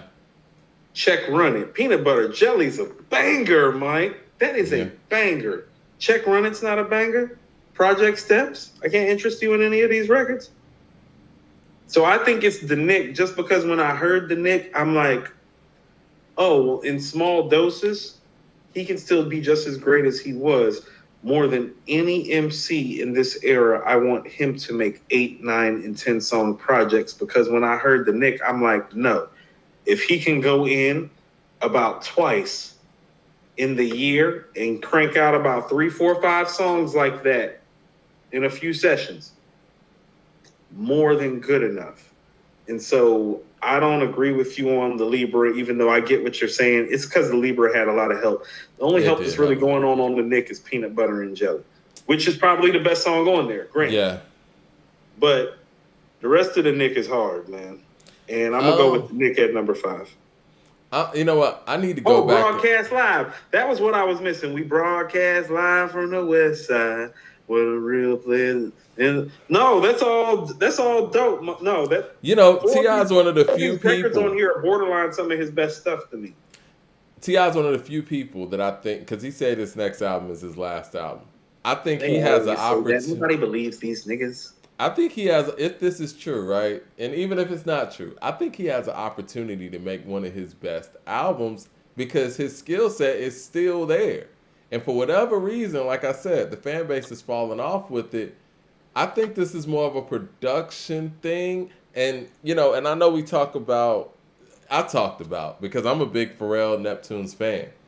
When I found out the involvement of Pharrell on this Pusha T album, I was kind of like, So the first time I started seeing those things and when Pharrell started hooking up with T.I. trying to do the whole album. And I think it was which one was it? Was it Paper Route? Something like that? And they never could seem to connect when it comes to full projects. And I know it seems like that really bothers Pharrell because he was, you know, him and Chad, they had the first crack at T.I. with I'm Serious and Pussy Pumper #1. And it seems like T.I.'s best combination or best producer to work with is Toomp. It always has been. It always has been. And I Styles, think big fights. For this new album, he needs Toomp to do the whole thing. I like the stuff he does with Jazzy Faye too. I think that when he works with Jazzy Faye, it's more of I think it's more of a tribute to his versatility.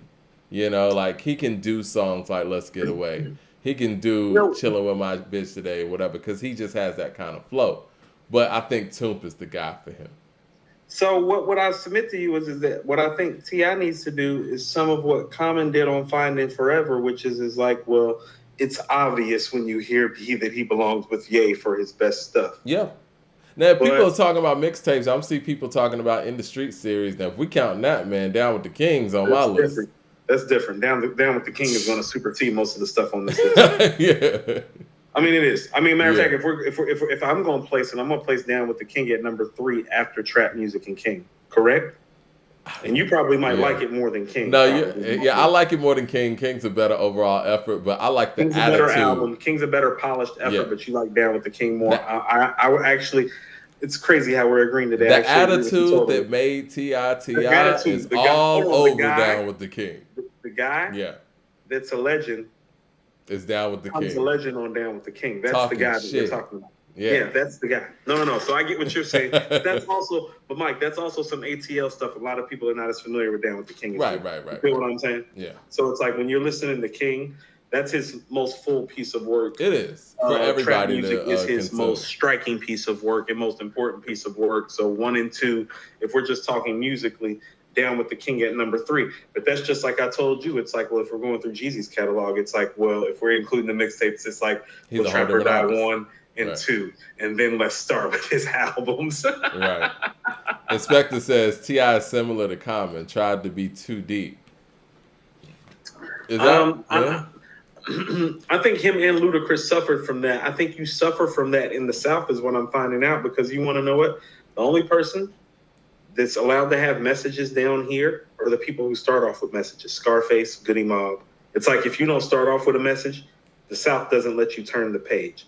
Even Get Up, Get Out. Outkast kind of got grandfathered in with Get Up, Get Out. Yeah.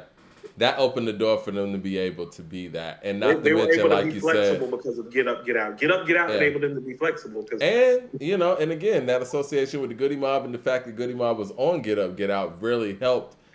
Dre to be able to be on thought process in that way. It actually makes you think that it's like the actual diversity that they got credit for is actually more due to Goody Mob, because it is. The singles on there are Players Ball and Southern Playalistic Cadillac Music. That's definitely more UGK and 8 Ball than MJG. Yeah. You feel me?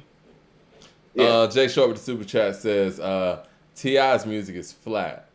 Paint my the numbers, no risk. Ethel Hill with the super chat says Eminem beat you MGK. Not alike, Kill Shot and Nat versus No Reason, Rap Devil, and Bullets with name.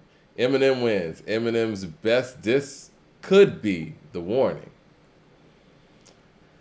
Only songs I know are Kill Shot and Rap Devil, and I think that Rap Devil's better than Kill Shot. I think that it took Eminem 3 weeks to put together Kill Shot, and it was lackluster. I mean, give me the best bars from Kill Shot. Do you know any of the bars from Kill Shot?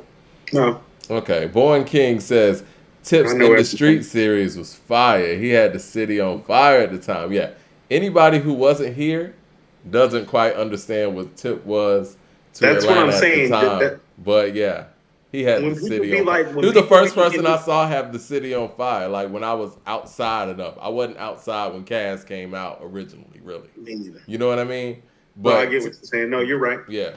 Him and Jeezy, like when they had the city on fire, I was like, what the fuck is this? Like, He did it I- 3 years before Jeezy though. Like, you know what I mean? Two. 2 or 3, something like that. Yeah. Yeah. Well, here's what I'll tell you is that, like, I was super fortunate because it's like, well, I caught Tip's buzz and Jeezy's buzz, and then I moved to Cali and caught Game's buzz. Yeah. So it's like I knew what the shit really looked like in the streets. Like after that, it's like I knew what it meant. Like because we were young artists then too, Yeah. so we're watching how these guys are moving in terms of like what their movement, their following is looking like, and it's like, man, like Tip is the one that got this shit cracking. He did. Because, Like, you know, as and a far lot as, of like, the people, street- and I don't want people to feel like that we're glossing over or overlooking Ludacris, because Ludacris' success was Streets. enormous. Talking about You know what the I'm saying? And That was radio and music industry and it was a little business different. driven. It was different. T.I. built his movement in the streets. When He did. people be talking about this street credibility stuff, that's what I'm talking about. It's like, no. He was outside. And he did it through work, man. You could see T.I. out here Put in the performing anywhere on any given Friday, Everywhere. Saturday night. We put in the work. Yeah. Everywhere. His you could CDs go around was the flooding. city and him and PSC would be there. Yep. I mean, thinking about that time and the work that they put in, that shit's inspiring, man. And you know what? And I'm not trying to knock anybody's movement or whatever. The Jeezy thing was more about some other stuff. The T.I. shit was about rap shit. We knew that when T.I. got on something, you were about to hear this nigga rap his ass off. You know what I'm saying? That's fair. I'll give you that. You know, and he was getting on everybody's shit and destroying No, it that's too. fair. No, that's fair. Yeah. I give you that. Yeah, for sure. Top 5 Common albums. This is gonna be fun, cause this man has a lot of great albums. We were talking offline, man. I think we should end with Common. You want to end with Common? Okay, we can go to Ye. Yeah, we should go to That's Ye. hard too, man. But you know what? For me personally, you know what? I'm not gonna go me personally. I'm just gonna go from what I believe, right? I guess that's similar things. The College Dropout's number 1. My Beautiful Dark Twisted Fantasies number 2. Late Registrations number 3. Graduations number 4.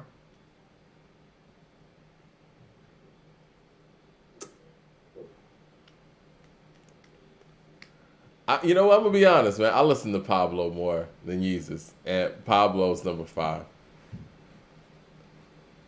Born King with the super chat says, back then, corporate was with Luda, and the streets was with Tip. PSC had the Pool Palace on Bankhead lit. Yeah, they did. Willa Weston with the super chat. We appreciate that $20 super chat. He says, No Mercy is slept on. Welcome to the World is one of T.I.'s best intros. That is a dope intro. Go ahead, Coop, with your top 5. Kanye. I still think Late Registration is his best piece of work, and I don't care. I'm not what mad people about say. that. I'm not mad about that. When I go to the actual songs, and I'm a song guy, like when things are close and you got classics, it's like, well, give me the classic album that actually has the most classic songs. I think Late Registration has the most classic songs, and that's why I have Late Registration at number 1. Mm-hmm. It has Heard Them Say. It has Touch the Sky with Lupe. I think Gold Digger is probably his. Gold Digger is his Best seminal single. record. I think it's his Gold best Digger is single. his single. I think Yeah, it's his Gold best Digger is single. his single. Like when he's winning his Lifetime Achievement Award, the single to Gold Digger is going to play in the background, right? If somebody dropped from outer space and they told me, like, you know, what song It's encompasses what Kanye West is, Yeah, I'm playing Gold Gold Digger. Digger. It's So everything on there. Drive Slow is on there. I like Roses- Common's Roses portion is of on it. there. Roses Back is- Home with Common, Yeah, or Made It Back Home. Crack Music is on there. yeah.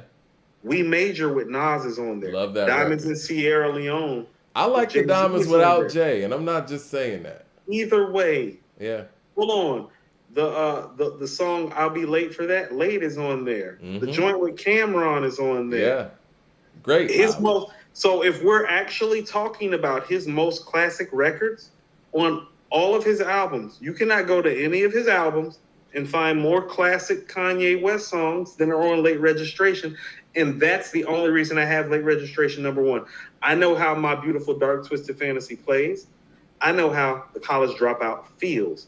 I'm a quality guy. The most classic songs are on Late Registration. Late Registration is a lot cleaner too. Like there are literally like 10 or 11 classic songs on Late Registration. That's the best piece of work.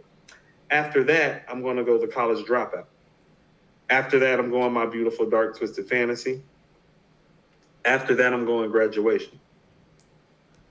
Now, after that, and I hate to say this, I don't like any of that stuff, so give me the impact of 808s.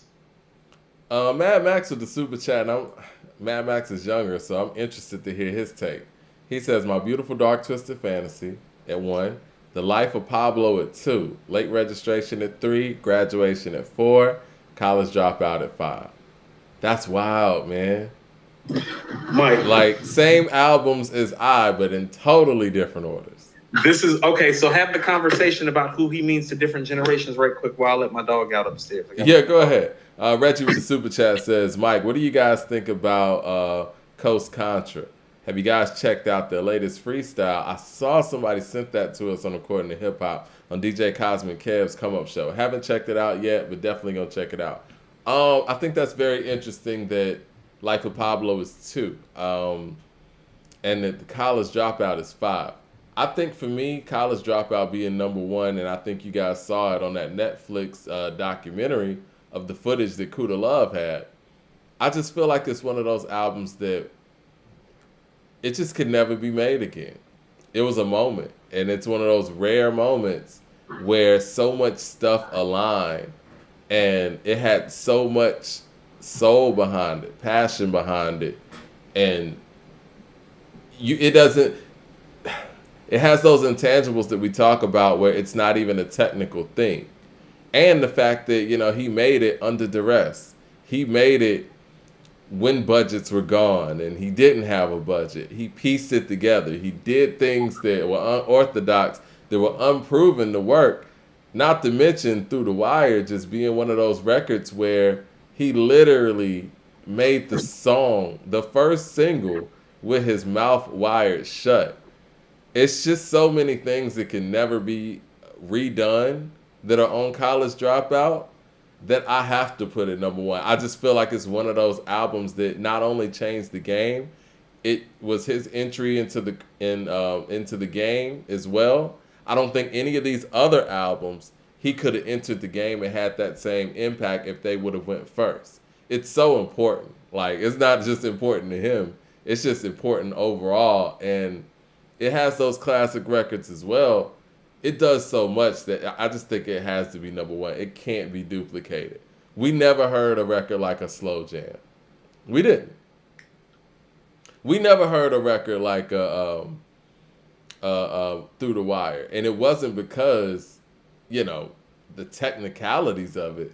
It was just nobody had the balls to make Jesus Walks. You know what I'm saying? Like, it's different. And nobody had the balls to approach rap music in the way that he was approaching it on that album either. We don't care what people say. I mean, that's a statement to start off the album from the jump. And not to mention the collaborations on there. He was pairing people together that we never heard together, never even thought to hear together. I got to give it number 1 for that, man. And no, like I'm with you. Like I was saying when you walked away, I think that, even the Netflix Genius documentary. I could hear you. Yeah. No, I could hear you even when I was upstairs because like the front door is like right above where I'm at in the basement. So it's like I could still hear you talking. So I agree with all those things. That's why I was like, if you want to talk about the feel, you want to talk about the moment, you want to talk about the importance. It's just hard. It's hard to line some of that stuff up to the stuff that's on late registration song wise when you get into the nuance of things. That's all I'm saying. You It's feel one what of I'm those saying? things, and you're right, and I agree. I think that for a long time, late registration was my personal favorite because from a technical standpoint, he was just better. He was just a better It's just artist. better technically, Yeah. production and rhyme wise and beat wise and structure wise. It's just better. Yeah. I think it's one of those rare moments though when the person got better but didn't necessarily make the better album. So this is for the people who love it was written more than it was illmatic. I Right, right. understand them because I love late registration more than I love the College Dropout. People are like, but it don't feel like the College Dropout. I'm like, no, but he's better, and the songs are better, and the execution's better. But it's comparable. It's not like it's not close. It's like when I'm saying there's like 10, 11 classic songs on late registration, well, there's like 8 or 9 on the College Dropout. Well, I was gonna say I agree with you in the sense where he's better, but I don't think this is the same thing as the Illmatic and It Was Written because the songs on Illmatic are just better than the songs on It Was Written. Now I will agree with you; those late registration songs, heard them say, but the are reason comparable. that the songs on the College Dropout compete are kind of similar to Illmatic because some of the themes are timeless. We don't Exactly. care what people say. All falls down. All Falls Down is This better than wall. Heard 'Em Say to me. Hold on, what? All Falls Down is better than Heard 'Em Say to me. Okay, see, we would have to do We Don't Care versus Heard 'Em Say, though. That's So not that's a a draw single. to me. I was thinking that maybe you would have to do like Gold Digger versus Slow Jams. I think Gold Digger's the better record, Gold right? Digger's a better record. Yeah. Yeah. Mad Max of the Super Chat says, I just love The Life of Pablo because it's his best production. That's just my personal one. College Dropout has too many skits. My Beautiful Dark Twisted Fantasy, one of the only off people, one only off how people wrote him off and how he put it together. Yeah, I think that My Beautiful Dark Twisted Fantasy was his moment of saying, you know what, I did 808s and Heartbreaks, but I can make what y'all want me to make, you know what I'm saying, in a whim. He said that. He was like, he made My Beautiful Dark Twisted Fantasy because that's what people wanted to hear from him, and he was able to do that in spades. He doesn't really love the album. Jay Short says, Hold on. So I don't love it like that either because there are points of that album where I feel like he could do better, and that is the album. How about this? The Help doesn't feel as organic on there. The Help feels more necessary to take it to the heights. It's like, no, he needed Raekwon and Cudi on Gorgeous to take it to those heights. My disappointments with My Beautiful Dark Twisted Fantasy were the fact that I heard the songs that were recorded around those sessions and they didn't make the album. Chain Heavy being one of them. Chain Heavy. My mama's boyfriend is another one. These are brilliant records that didn't make this album. The Joy I heard during those sessions, and they ended up putting that on Watch the Throne or whatever. Like, he had some crazy records that if they would have been on this album and he would have taken off stuff that, towards the end of that album or like Blame Game and stuff, this would have been flawless. I mean, people already think it is, but I think that I feel differently because I heard the stuff that wasn't on there. Jay Short says, Dark Twisted Fantasy, people still talk about who have the best verses on the best songs on that album. Those features were A+, outside of Jay, who was a B+. Jay did kind of give a B- effort on Monster. Okay, on Monster. He's not B- on So Appalled. No. So Appalled. He's Jay-Z. Everybody's on their A game on So Appalled. Yeah, he's Jay-Z on So Appalled. No. Mad Max says everybody is who we thought they were on So Appalled. I think Mad Max changed up his order. He said Late Registration is my second favorite after Life of Pablo. Antlearn with Super Chat says that you can't go wrong with either the College Dropout or Late Registration, but I'll go with the College Dropout for me. Ethan Hill says, Coop, don't say let's have an intelligent debate and act like Eminem wasn't barring him up on Kill Shot. That's just not true. I didn't say he didn't What's bar next? him up. They asked me if Luka I love isn't the any record. good? I don't love the record. Just because you bar somebody up doesn't mean I love the record. Listen, Kill Shot was underwhelming, man. Especially since the fact that he made us wait 3 weeks for it. Y'all remember when Rap Devil came out? He did a video for it and everything. Yeah. MGK I'm talking about, and everybody's like, I've been man. out the chat today. I'm gonna have to jump and attack Mike. Mike is the one that doesn't like. Yeah, I was the one that said that. But no, but when When Rap Devil came out, had a video for it and everything. And I remember looking on the threads, people was like, yo, man, his career is over. Eminem's about to end him, man. It's a wrap for him. He done messed up now. Okay. Days went by, still waiting. Week went by. They said, man, Eminem's cooking up something, boy. It's about to be crazy. He better watch out for his career. 2 weeks go by. We're like, it might not be coming. And then by the third week, Kill Shot finally comes. It does all these streaming numbers and stuff, but, you know, that stuff could be manufactured too. But it's like, yeah, this is all right. And fast forward, MGK is out here with, you know, one of the hottest chicks in the game. He's still doing his thing in music. He switched genres a bit, but he doesn't seem like his career's over. He just just saying. Yeah. I mean, you know, he survived, for lack of a better term. I mean, so even when people bring that up, it's like, well, how do you like your hip hop aesthetic? Like Yellow Wolf did a project with DJ Muggs. We're not talking about him. We're talking about Machine Gun Kelly and Eminem. Yeah. You know? That's what I mean about how it's like, well, some of the notoriety still moves the meter because we're talking about MGK and Eminem right now, when Yellow Wolf's the one that dropped the project with Muggs last year, so he's the one that's more in the hip-hop sphere. Why are we not talking about Yellow Wolf? You see how the names do kind of run the conversation still? Yeah.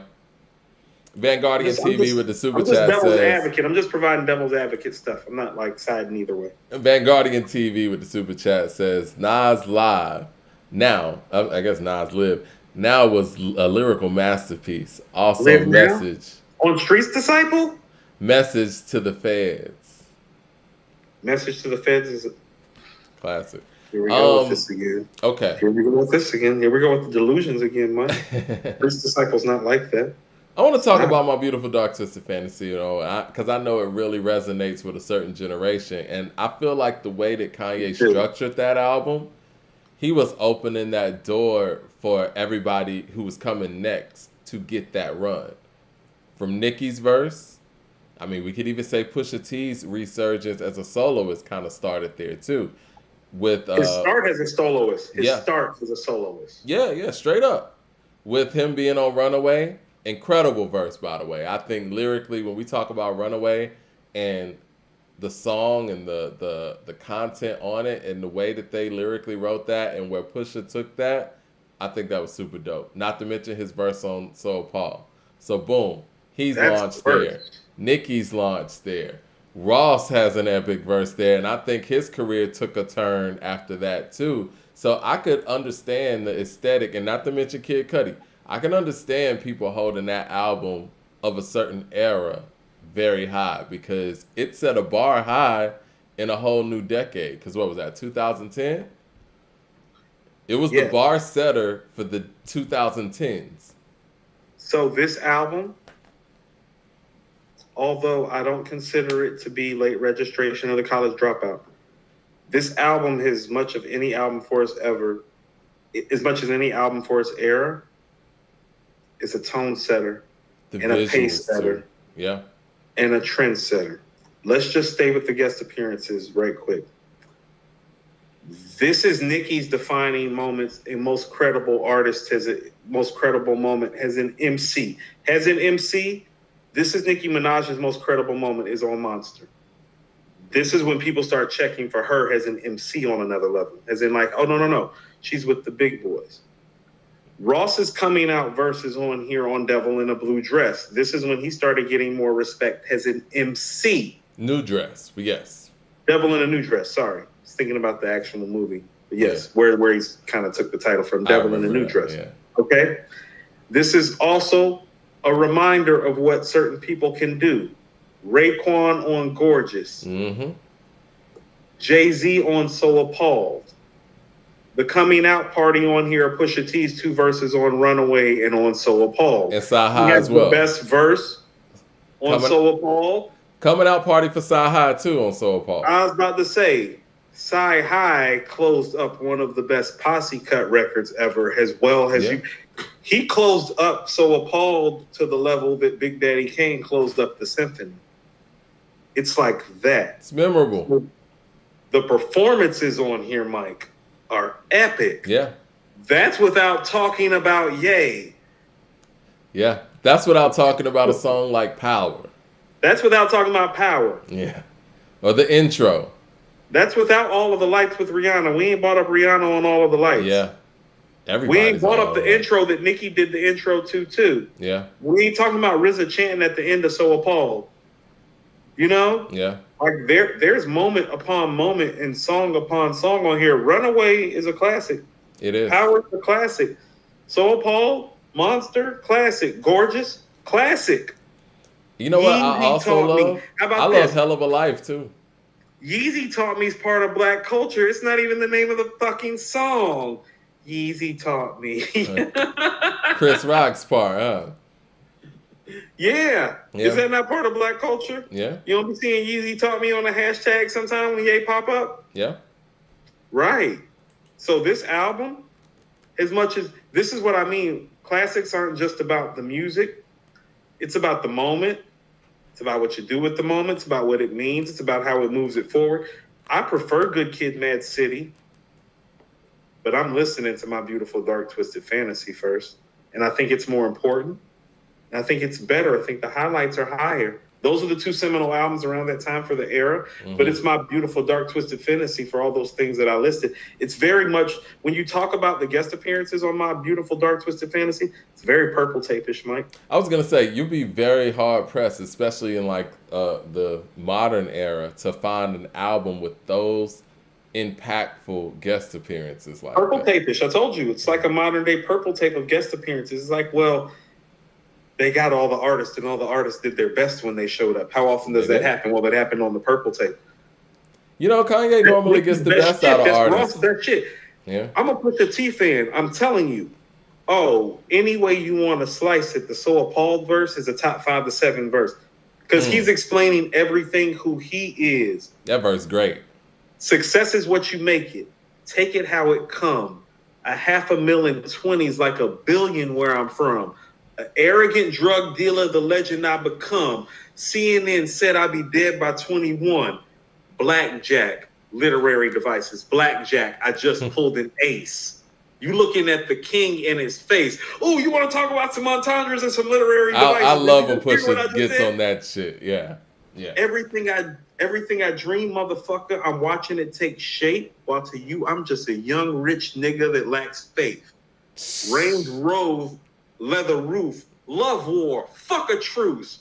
Still lay an egg like I'm in bed with Mother Goose. I was like, good night. I was like, somebody cut this nigga off. He on fire. Right. Somebody cut this nigga off. NBA Jam. He must know Hov just came on. He must have heard Hov verse. Like, he must have heard Jay and Jay verse, and it's like, yo, he was like, oh, it's game time? You put me in the game? Yeah. Let's go.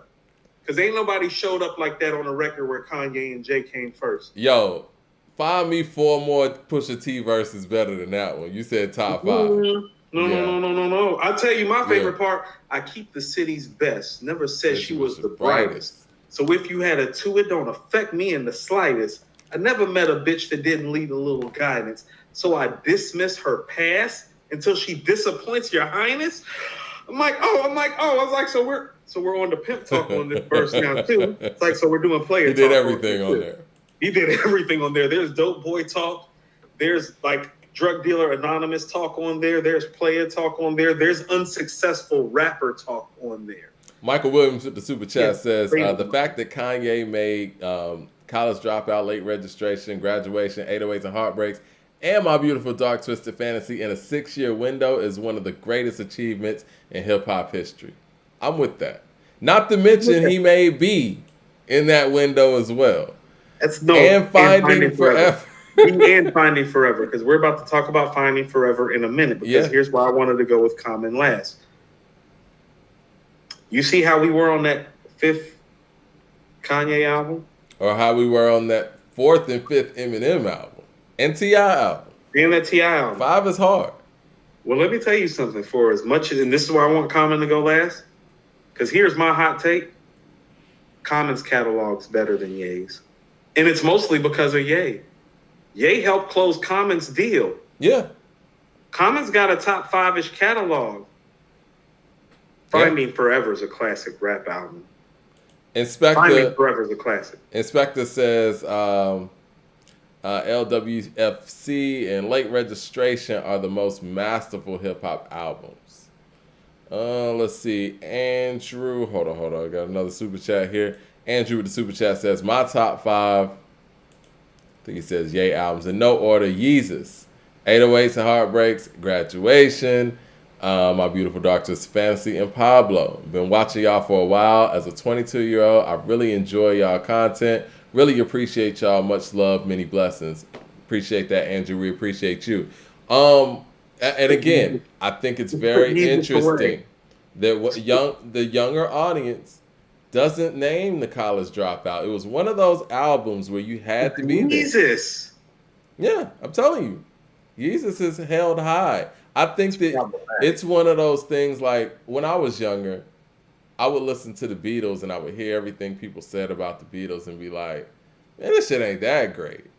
But it's one of those things where you had to be there. I think that College Dropout has become one of those albums because Kanye has taken his sound so many places and so far and meant so many things to so many different generations. You had to be there for that first one to understand it or hold it high. I don't want to say understand it, but to hold it high. Because I think that the lack of technical excellence is why it's not held with those other ones. Some of the things that you were speaking about, because clearly he's the least experienced artist on that album. Even on albums like Yeezus, even if it sonically doesn't line up, he's more comfortable because he's a seasoned artist at this point. Ethan Hill with the super chat says MGK EP flopped after Rap Devil. Stop it. You're still on that one, Ethan. We're on to something else, man. We let it go. Yeah, we let it go. I got another super chat I want to get to. I think you were about to say something. Jay Short says, So Appalled was the last great posse cut. I can't think of one more recent. I would say maybe 6 Train. Was that 6 Train? Yeah. ASAP Rocky, where he had Kendrick on there, had Joey on there. Big Crit closed it out. I think Yellow Wolf was on there. Who am I missing, guys? Was it Action Bronson? Was it? Anyway. I mean, I don't know. I don't have a clear cut answer. My memory's not like firing on that record, just to be honest with you. Okay. No, I'm not joking. I'm not even being shady. Like, it's really not. If I was recalling like offhand, I would. Let's go to Common though. Let's. For the people that think I hate on Common, I'm a huge fan. We're about to give him some credit right now. As well deserved. My number 1 Common album is B. My number 2, it's funny how this changed over the years. It's Like Water for Chocolate. Yeah, my number 2 is Like Water for Chocolate. Mm-hmm. My number 3 is One Day It'll All Make Sense. Because it's so close to Finding Forever. Number 4 is Finding Forever. And number 5 is Resurrection. Which is closely followed by Dreamer, Believer, and, Black America Again. He has a really good catalog. So let's unpack your list. And I love Electric Circus on a personal note, but I'm realistic. So you have B, Like Water. One Day It All Makes Sense. One Day. Finding Forever. Finding. And The Dreamer Believer. And The Dreamer Believer. No Resurrection. No, I'm sorry. Resurrection. The Dreamer Believer will be my number 6. Yeah. Resurrection's number 5. Okay, so we have the same 5, but a different order. You know who this usually happens with? Nas and Jay. Yep. Yeah. That's where his catalog is, actually. I was actually thinking it's like, well, who's got 5 albums like that? Yeah. And it's like, well, immediately I thought Nas, Jay, Scarface, Ghostface. Yeah. And then I thought to myself, what Scarface and Ghostface 5th best album look like? Because here's what I'll tell you. I got B at number 1, like you. I got Like Water for Chocolate at number 2, like you. We're flipped on the One Day It'll All Make Sense and the Finding Forever. I got Finding Forever at number 3. I think Finding Forever actually might be...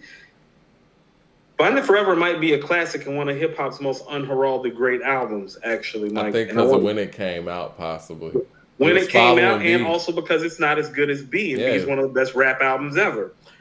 So I'm going Finding Forever at number 3, and One Day It'll All Make Sense at number 4, and Resurrection at number 5 as well. But what I will tell you is that, like, well, if you have Resurrection and I have Resurrection at number 5, well, show me Ghostface and Scarface 5th best album, because I don't think it's better than Resurrection, Mike. I don't. Yeah. And I love those guys more than I love Common, but we're here to be honest and to be objective. Yeah. Right? His catalog's crazy. And so album for album, you know what I mean? So here's what I thought of offhand. Well, it's like with Scarface, well, I know The Diary and The Fix. Off top. Yeah. I'm thinking The Untouchable is going to be up there. The first one, Mr. Scarface is Back, is going to be up there. I love that album. And most people do. It's a classic. But once again, we're at 4. What's Scarface's 5th best album? Okay. And is it better than Resurrection? Because I was thinking like, well, is that My Homies? It's like, oh, well, My Homies isn't better than Resurrection. No. Is Deeply Rooted better than Resurrection? No. No. Emeritus or Made? I love those albums, but no. I love those albums, but are they better than Resurrection?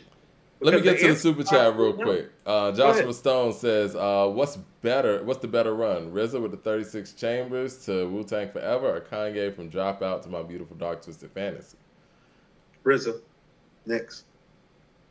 Not gonna talk about it. I don't know, man. B's in there, man. So it's like you got B and Find the Forever in there.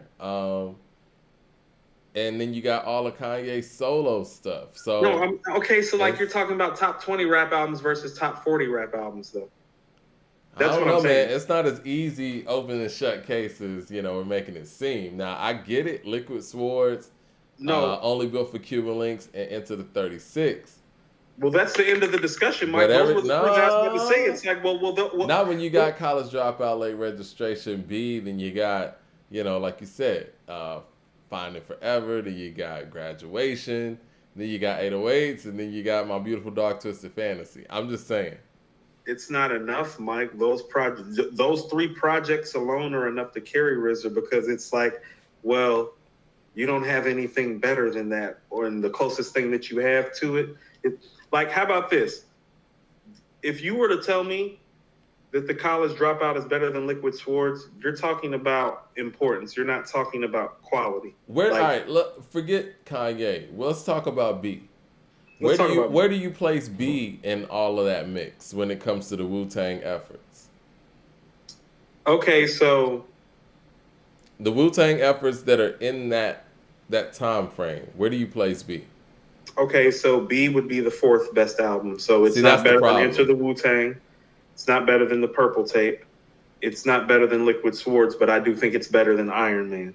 If you believe that, it's better than Return to the 36 Chambers. If you believe that, that's the problem. When we talk about Common's consistent catalog, it's like, I get it when you said that Resurrection's 5 and not a lot of people have a better 5th album than that.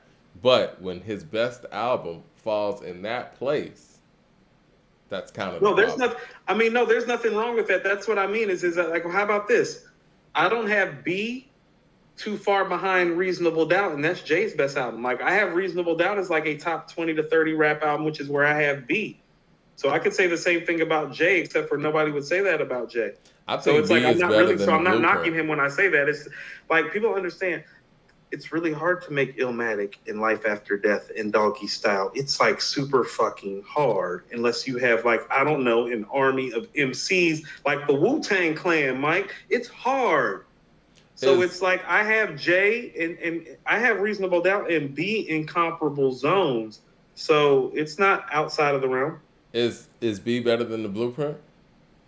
Yes. I think so.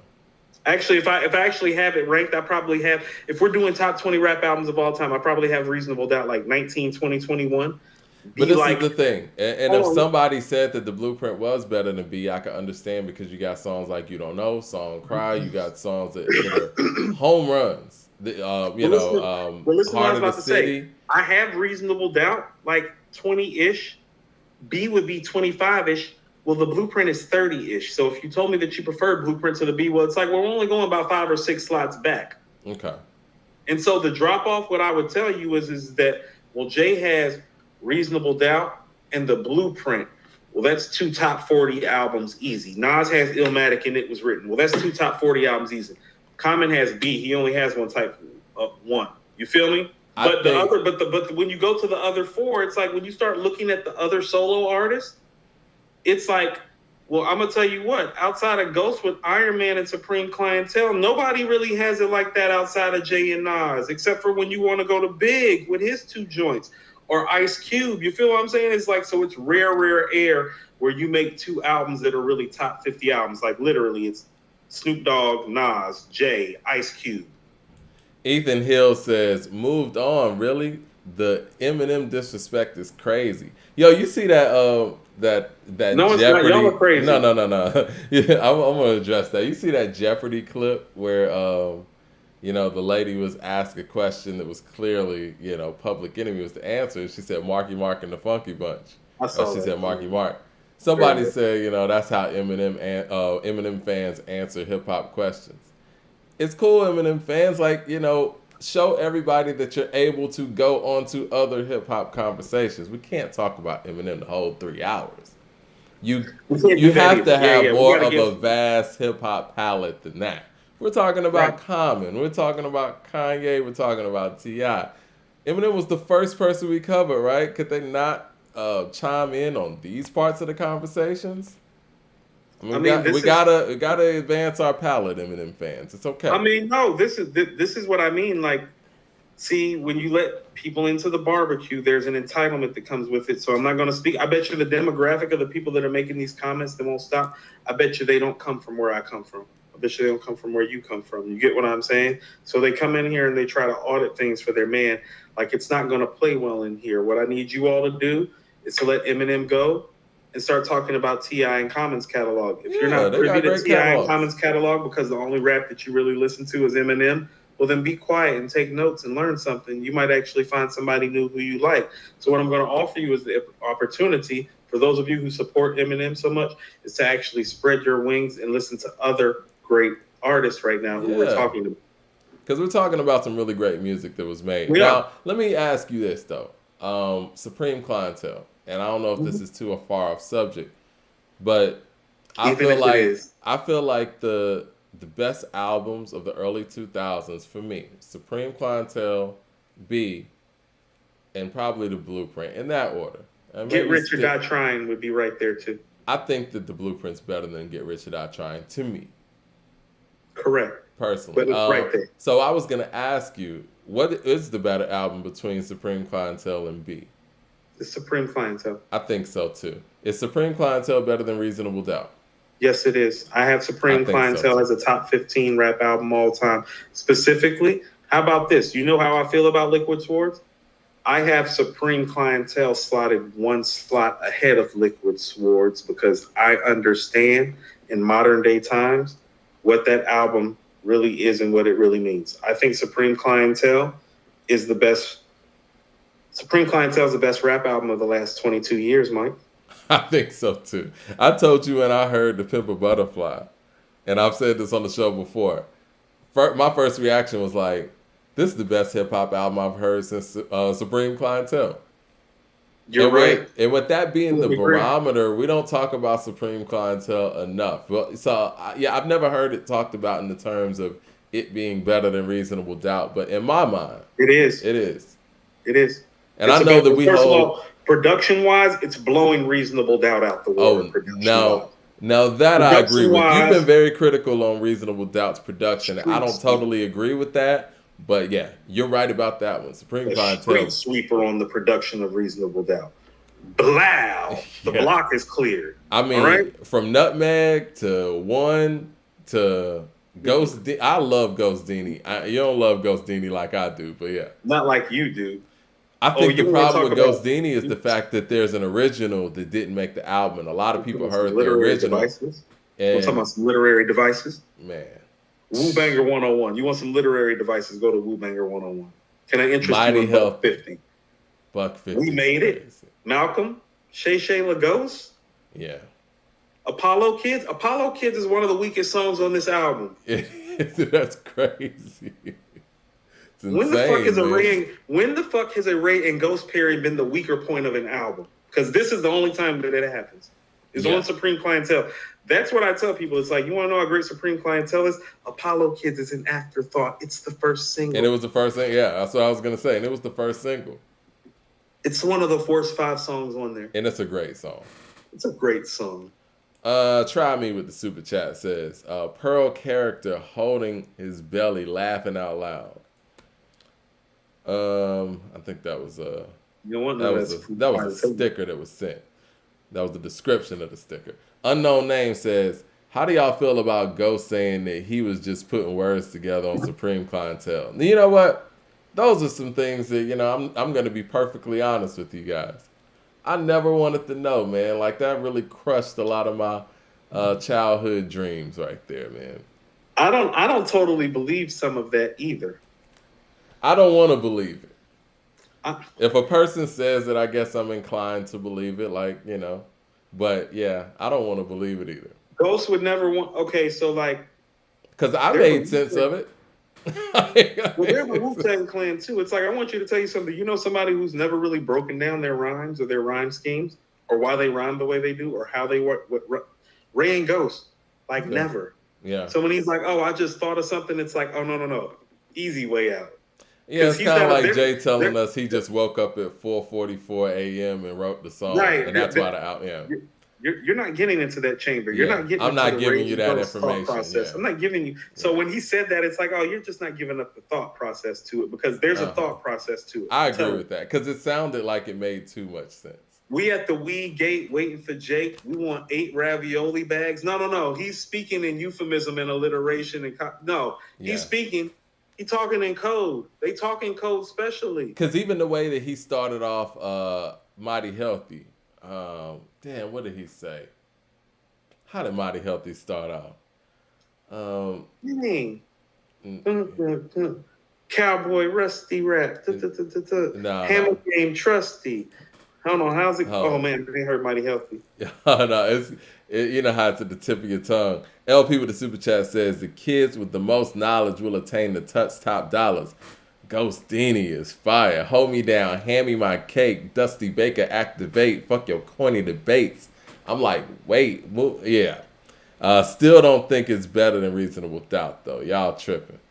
I actually that's what he said. Both hands clusty, chilling with my man Rusty. Low down, blew off the burner, kind of dusty. It makes sense. What I'm He's talking about old dirty. Both hands crusty, chilling with my man Rusty. Low down, blew off the burner, kind of dusty. The world can't touch Ghost. Purple Tape. Ray co-host. Money. Intellect Tech Bro. I was like, Wild Stone Cypher. Thought I was Michael and rest. I'm on the spot. LP with the super chat West Brighton Pool. Now I'm into Iron Duels. Has in Duel of the Iron Mic off Liquid Swords. There's breakdowns. Don't tell me he's not thinking. That's what I'm saying. Don't tell me it don't mean like he talking about I'm in the Iron Duels. Has in Duel of the Iron Mic off Liquid Swords. You got to catch these guys when they be talking. They don't just be saying nothing. LP says Jurassic Plastic Bag Booby Trap. He was high as fuck. You want a tab off of me? Bung, bung, bung. Your head went wrong. Stapleton, where the ambulance don't come. Great album. Okay. You know, my favorite part of Supreme Clientele is actually on there where he's like, shut up before you get your little thick ass tossed up. Not the Dragonfly Jones reference. I love it. I was just watching Dragonfly Jones. Oh, it was great. Jay Short with the super chat says, "Last of a Dying Breed is Scarface's Dark Horse." There we go. That would be the 5th one. I agree. Okay. I'll take Last of a Dying Breed over Emeritus and Made. And Deeply Rooted. I don't take it over Resurrection, though. But I don't take it over Resurrection. And so that's what I'm saying is that I was actually about to say Common might have the best top 5 catalog outside of Nas, Jay-Z, and maybe KRS-One. What say you if we put KRS? Because you keep the BDP and KRS-One and I think catalog. we should keep the BDP stuff. Right. So we have Criminal Minded, By Any Means Necessary, The Blueprint, Edutainment, and Return of the Boom Bap or KRS-One. What do you prefer? I actually prefer KRS-One because it has All Yeah, MCs Act Like They Don't Know, and Rappers Are in Danger on there. I think The Truth is on there too. Say all those again. Huh? Say all those. Free With Me is on KRS-One album too. It's a good album. Return of the Boom Bap's got Black Cop. Sound of the Police. Yeah. I'm a blunt getting smoked and I can't wake up. Yeah. The L-Web 100 says, I'm going senile, or did y'all say that Get Rich or Die Trying is better than The Blueprint? No, I said The Blueprint's better than Get Rich or Die Trying. Better, but it's in the wheelhouse. Yeah. Wheelhouse. So that's what I'm saying. So listen to what I'm saying. That's where Common's catalog is. Common's catalog is like, well, you got to talk about. It's very KRS-One-ish, right? Huh? It's very KRS-ish, right? It is. I don't think it's Nas or Jay's catalog because the high-end classics aren't as high because he just has beat. But the consistency is there, though. I think his 5 are more consistent. Because Jay's 5 off top would be Reasonable Doubt, The Blueprint, Black Album. Then you're kind of going to go... You're going to in go my American opinion, I'm going Gangster, Volume 2 American Gangster. I think you're going American Gangster. And depending on where you want to go, if you want hit making, Jay, Volume 2. You want 97 Ho, you go Volume 1. Yeah. So you want the rhymes or you want the hits? Volume 1's not Resurrection. But those 5, but that's what I'm saying though. Yeah. Even Jay, it's like the great ones, the really great ones, it's like, well, you get to that 4 and then that 5th one, it's like, just like we doing with Jay. Common's 5 is solid, and going into his 6th and 7th, it's very KRS-One like. So what I would tell you is that he might have, as a solo MC,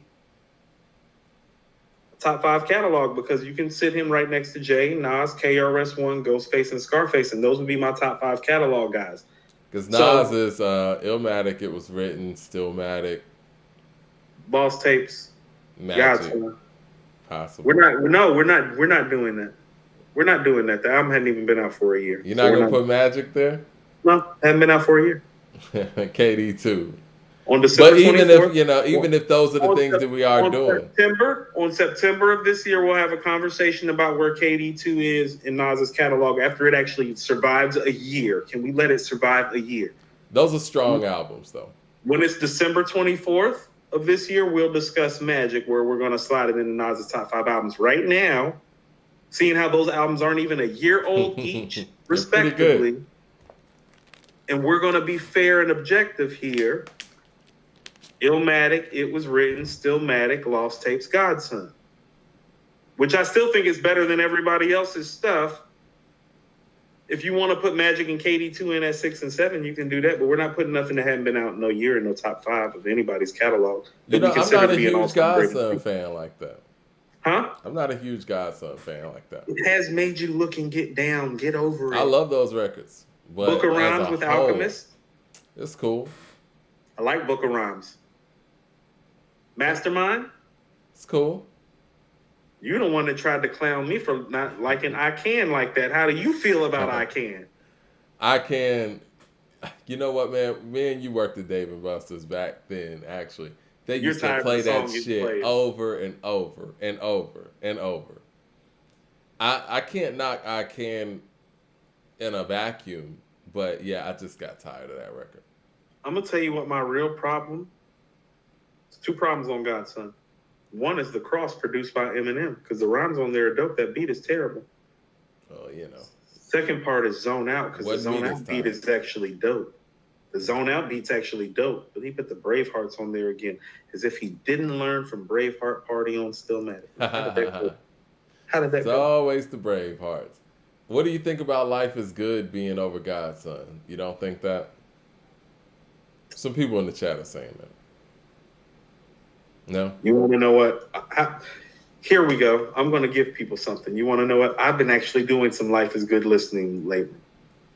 If you feel like life is good is better than God's son, I'm not going to argue with you anymore about it. It's just really, really this, Mike. Get Down and Made You Look literally blow everything on Life is Good out the water. So it's hard. But objectively, as a project from beginning to end, had to listen to it beginning to end for the first time in a long time. Life is Good is pretty great. If you want to put it ahead of God's son, I'm okay with it.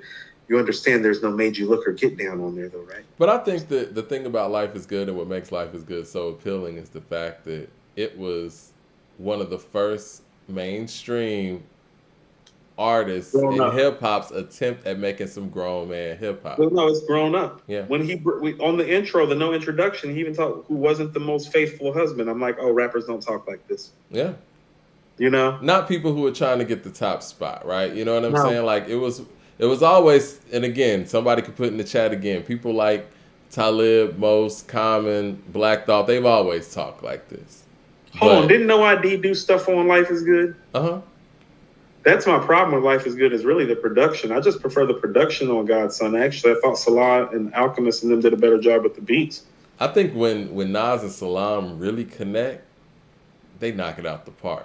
The Don. Yeah. Nas a Don, Nas a Don, Nas a Don. Like, Nas is spitting on there.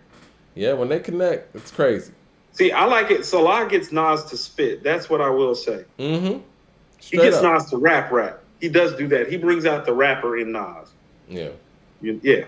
So, but Common's catalog is right there, man. Like, it's right there. Like, you can sit it. So, I mean, what we got for Ghost? Hold on. What's Ghost's best albums? Iron Man, Supreme. Hold on. So, just real quick, because we went through Scarface. So, what's Scarface 5 best albums? We know The Diary, The Fix. I think The Untouchable. Mr. Scarface is back. Yep. We would go Last of a Dying Breed over Emeritus, Made, and Deeply Rooted, right? Yep. So that's his 5. Is that better than Common's 5? I don't think so. Me neither. It's close, though. It's close. Let's go to Ghostface. I think Ghost at this point. Actually, when we're having this conversation, Ghost might be the one losing in this because I thought, well, you got Supreme. I got Supreme. I got Iron Man. And got Pretty Tony LP is my 3rd. I can't do that. Bulletproof Violence is my 4th. And why don't you like Fish Scale, Mike? Fish Scale is going to be 5.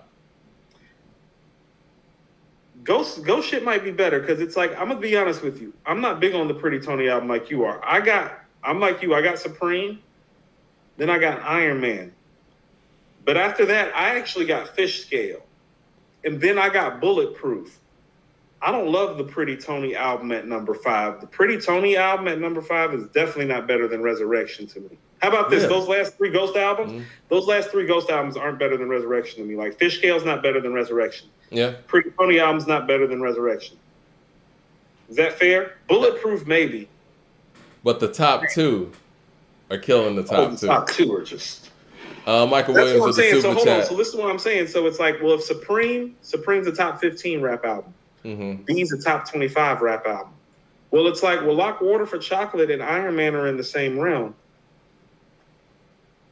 Yeah. Yeah. Michael Williams says, Life is Good is the pinnacle of grown man sophisticated rap. It's the blueprint for 444. Pun intended. No, it's not the blueprint for 444. I'm going to tell you something that Uncle Fram always that just brought up to me recently.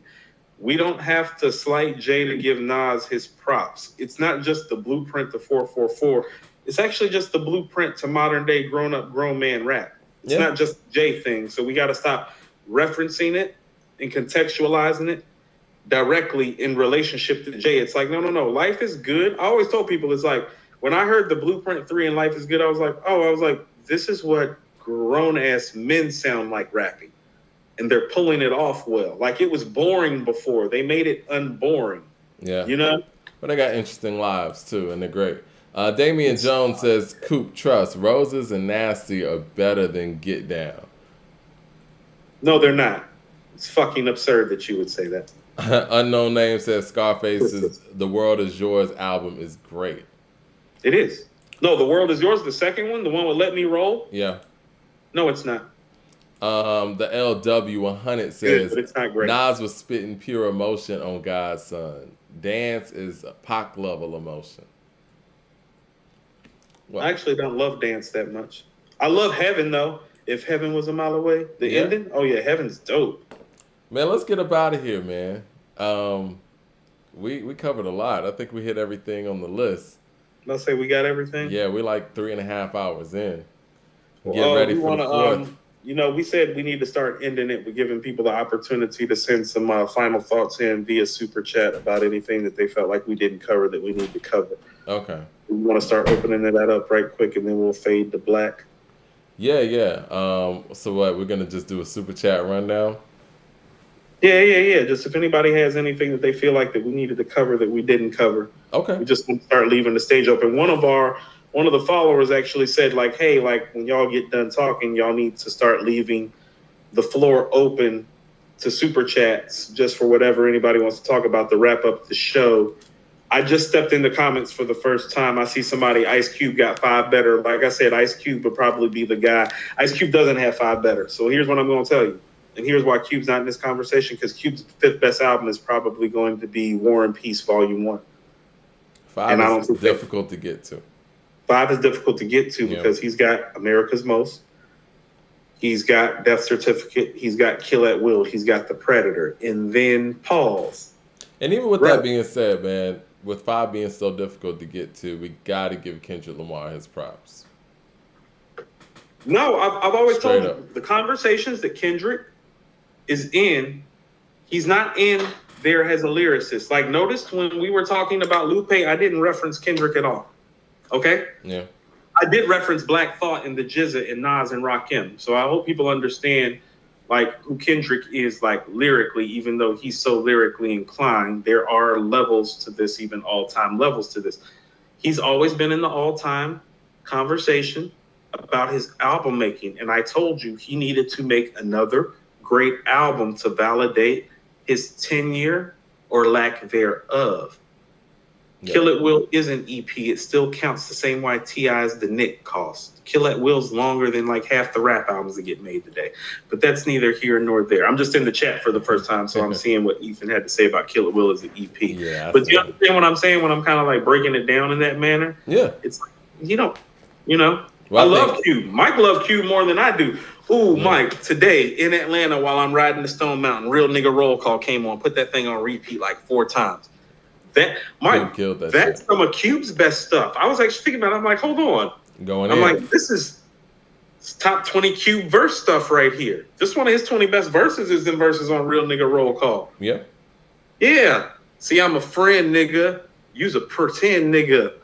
Smiling grin, nigga. I hate a false nigga. Diana Ross, nigga. So if you lost, nigga, come meet the boss, nigga. Cube was going in. He sound good over the Lil Jon shit. It's pretty gangster. Accident Murderers is not greater than Get Down. Get to that last super chat by Jay Short and let's get out of here. With that crazy Jay Short says Accident Murder greater than Get Down. Rick Ross's verse is the world's an addiction. I like The World's an Addiction with Anthony Hamilton. It's not better than Get Down. All right, well, we're gonna get down and get up out of here, and y'all have a happy 4th and all that. Get some barbecue, and we're gonna holler at y'all. Man, he said I went with some Crips down to a Crenshaw funeral.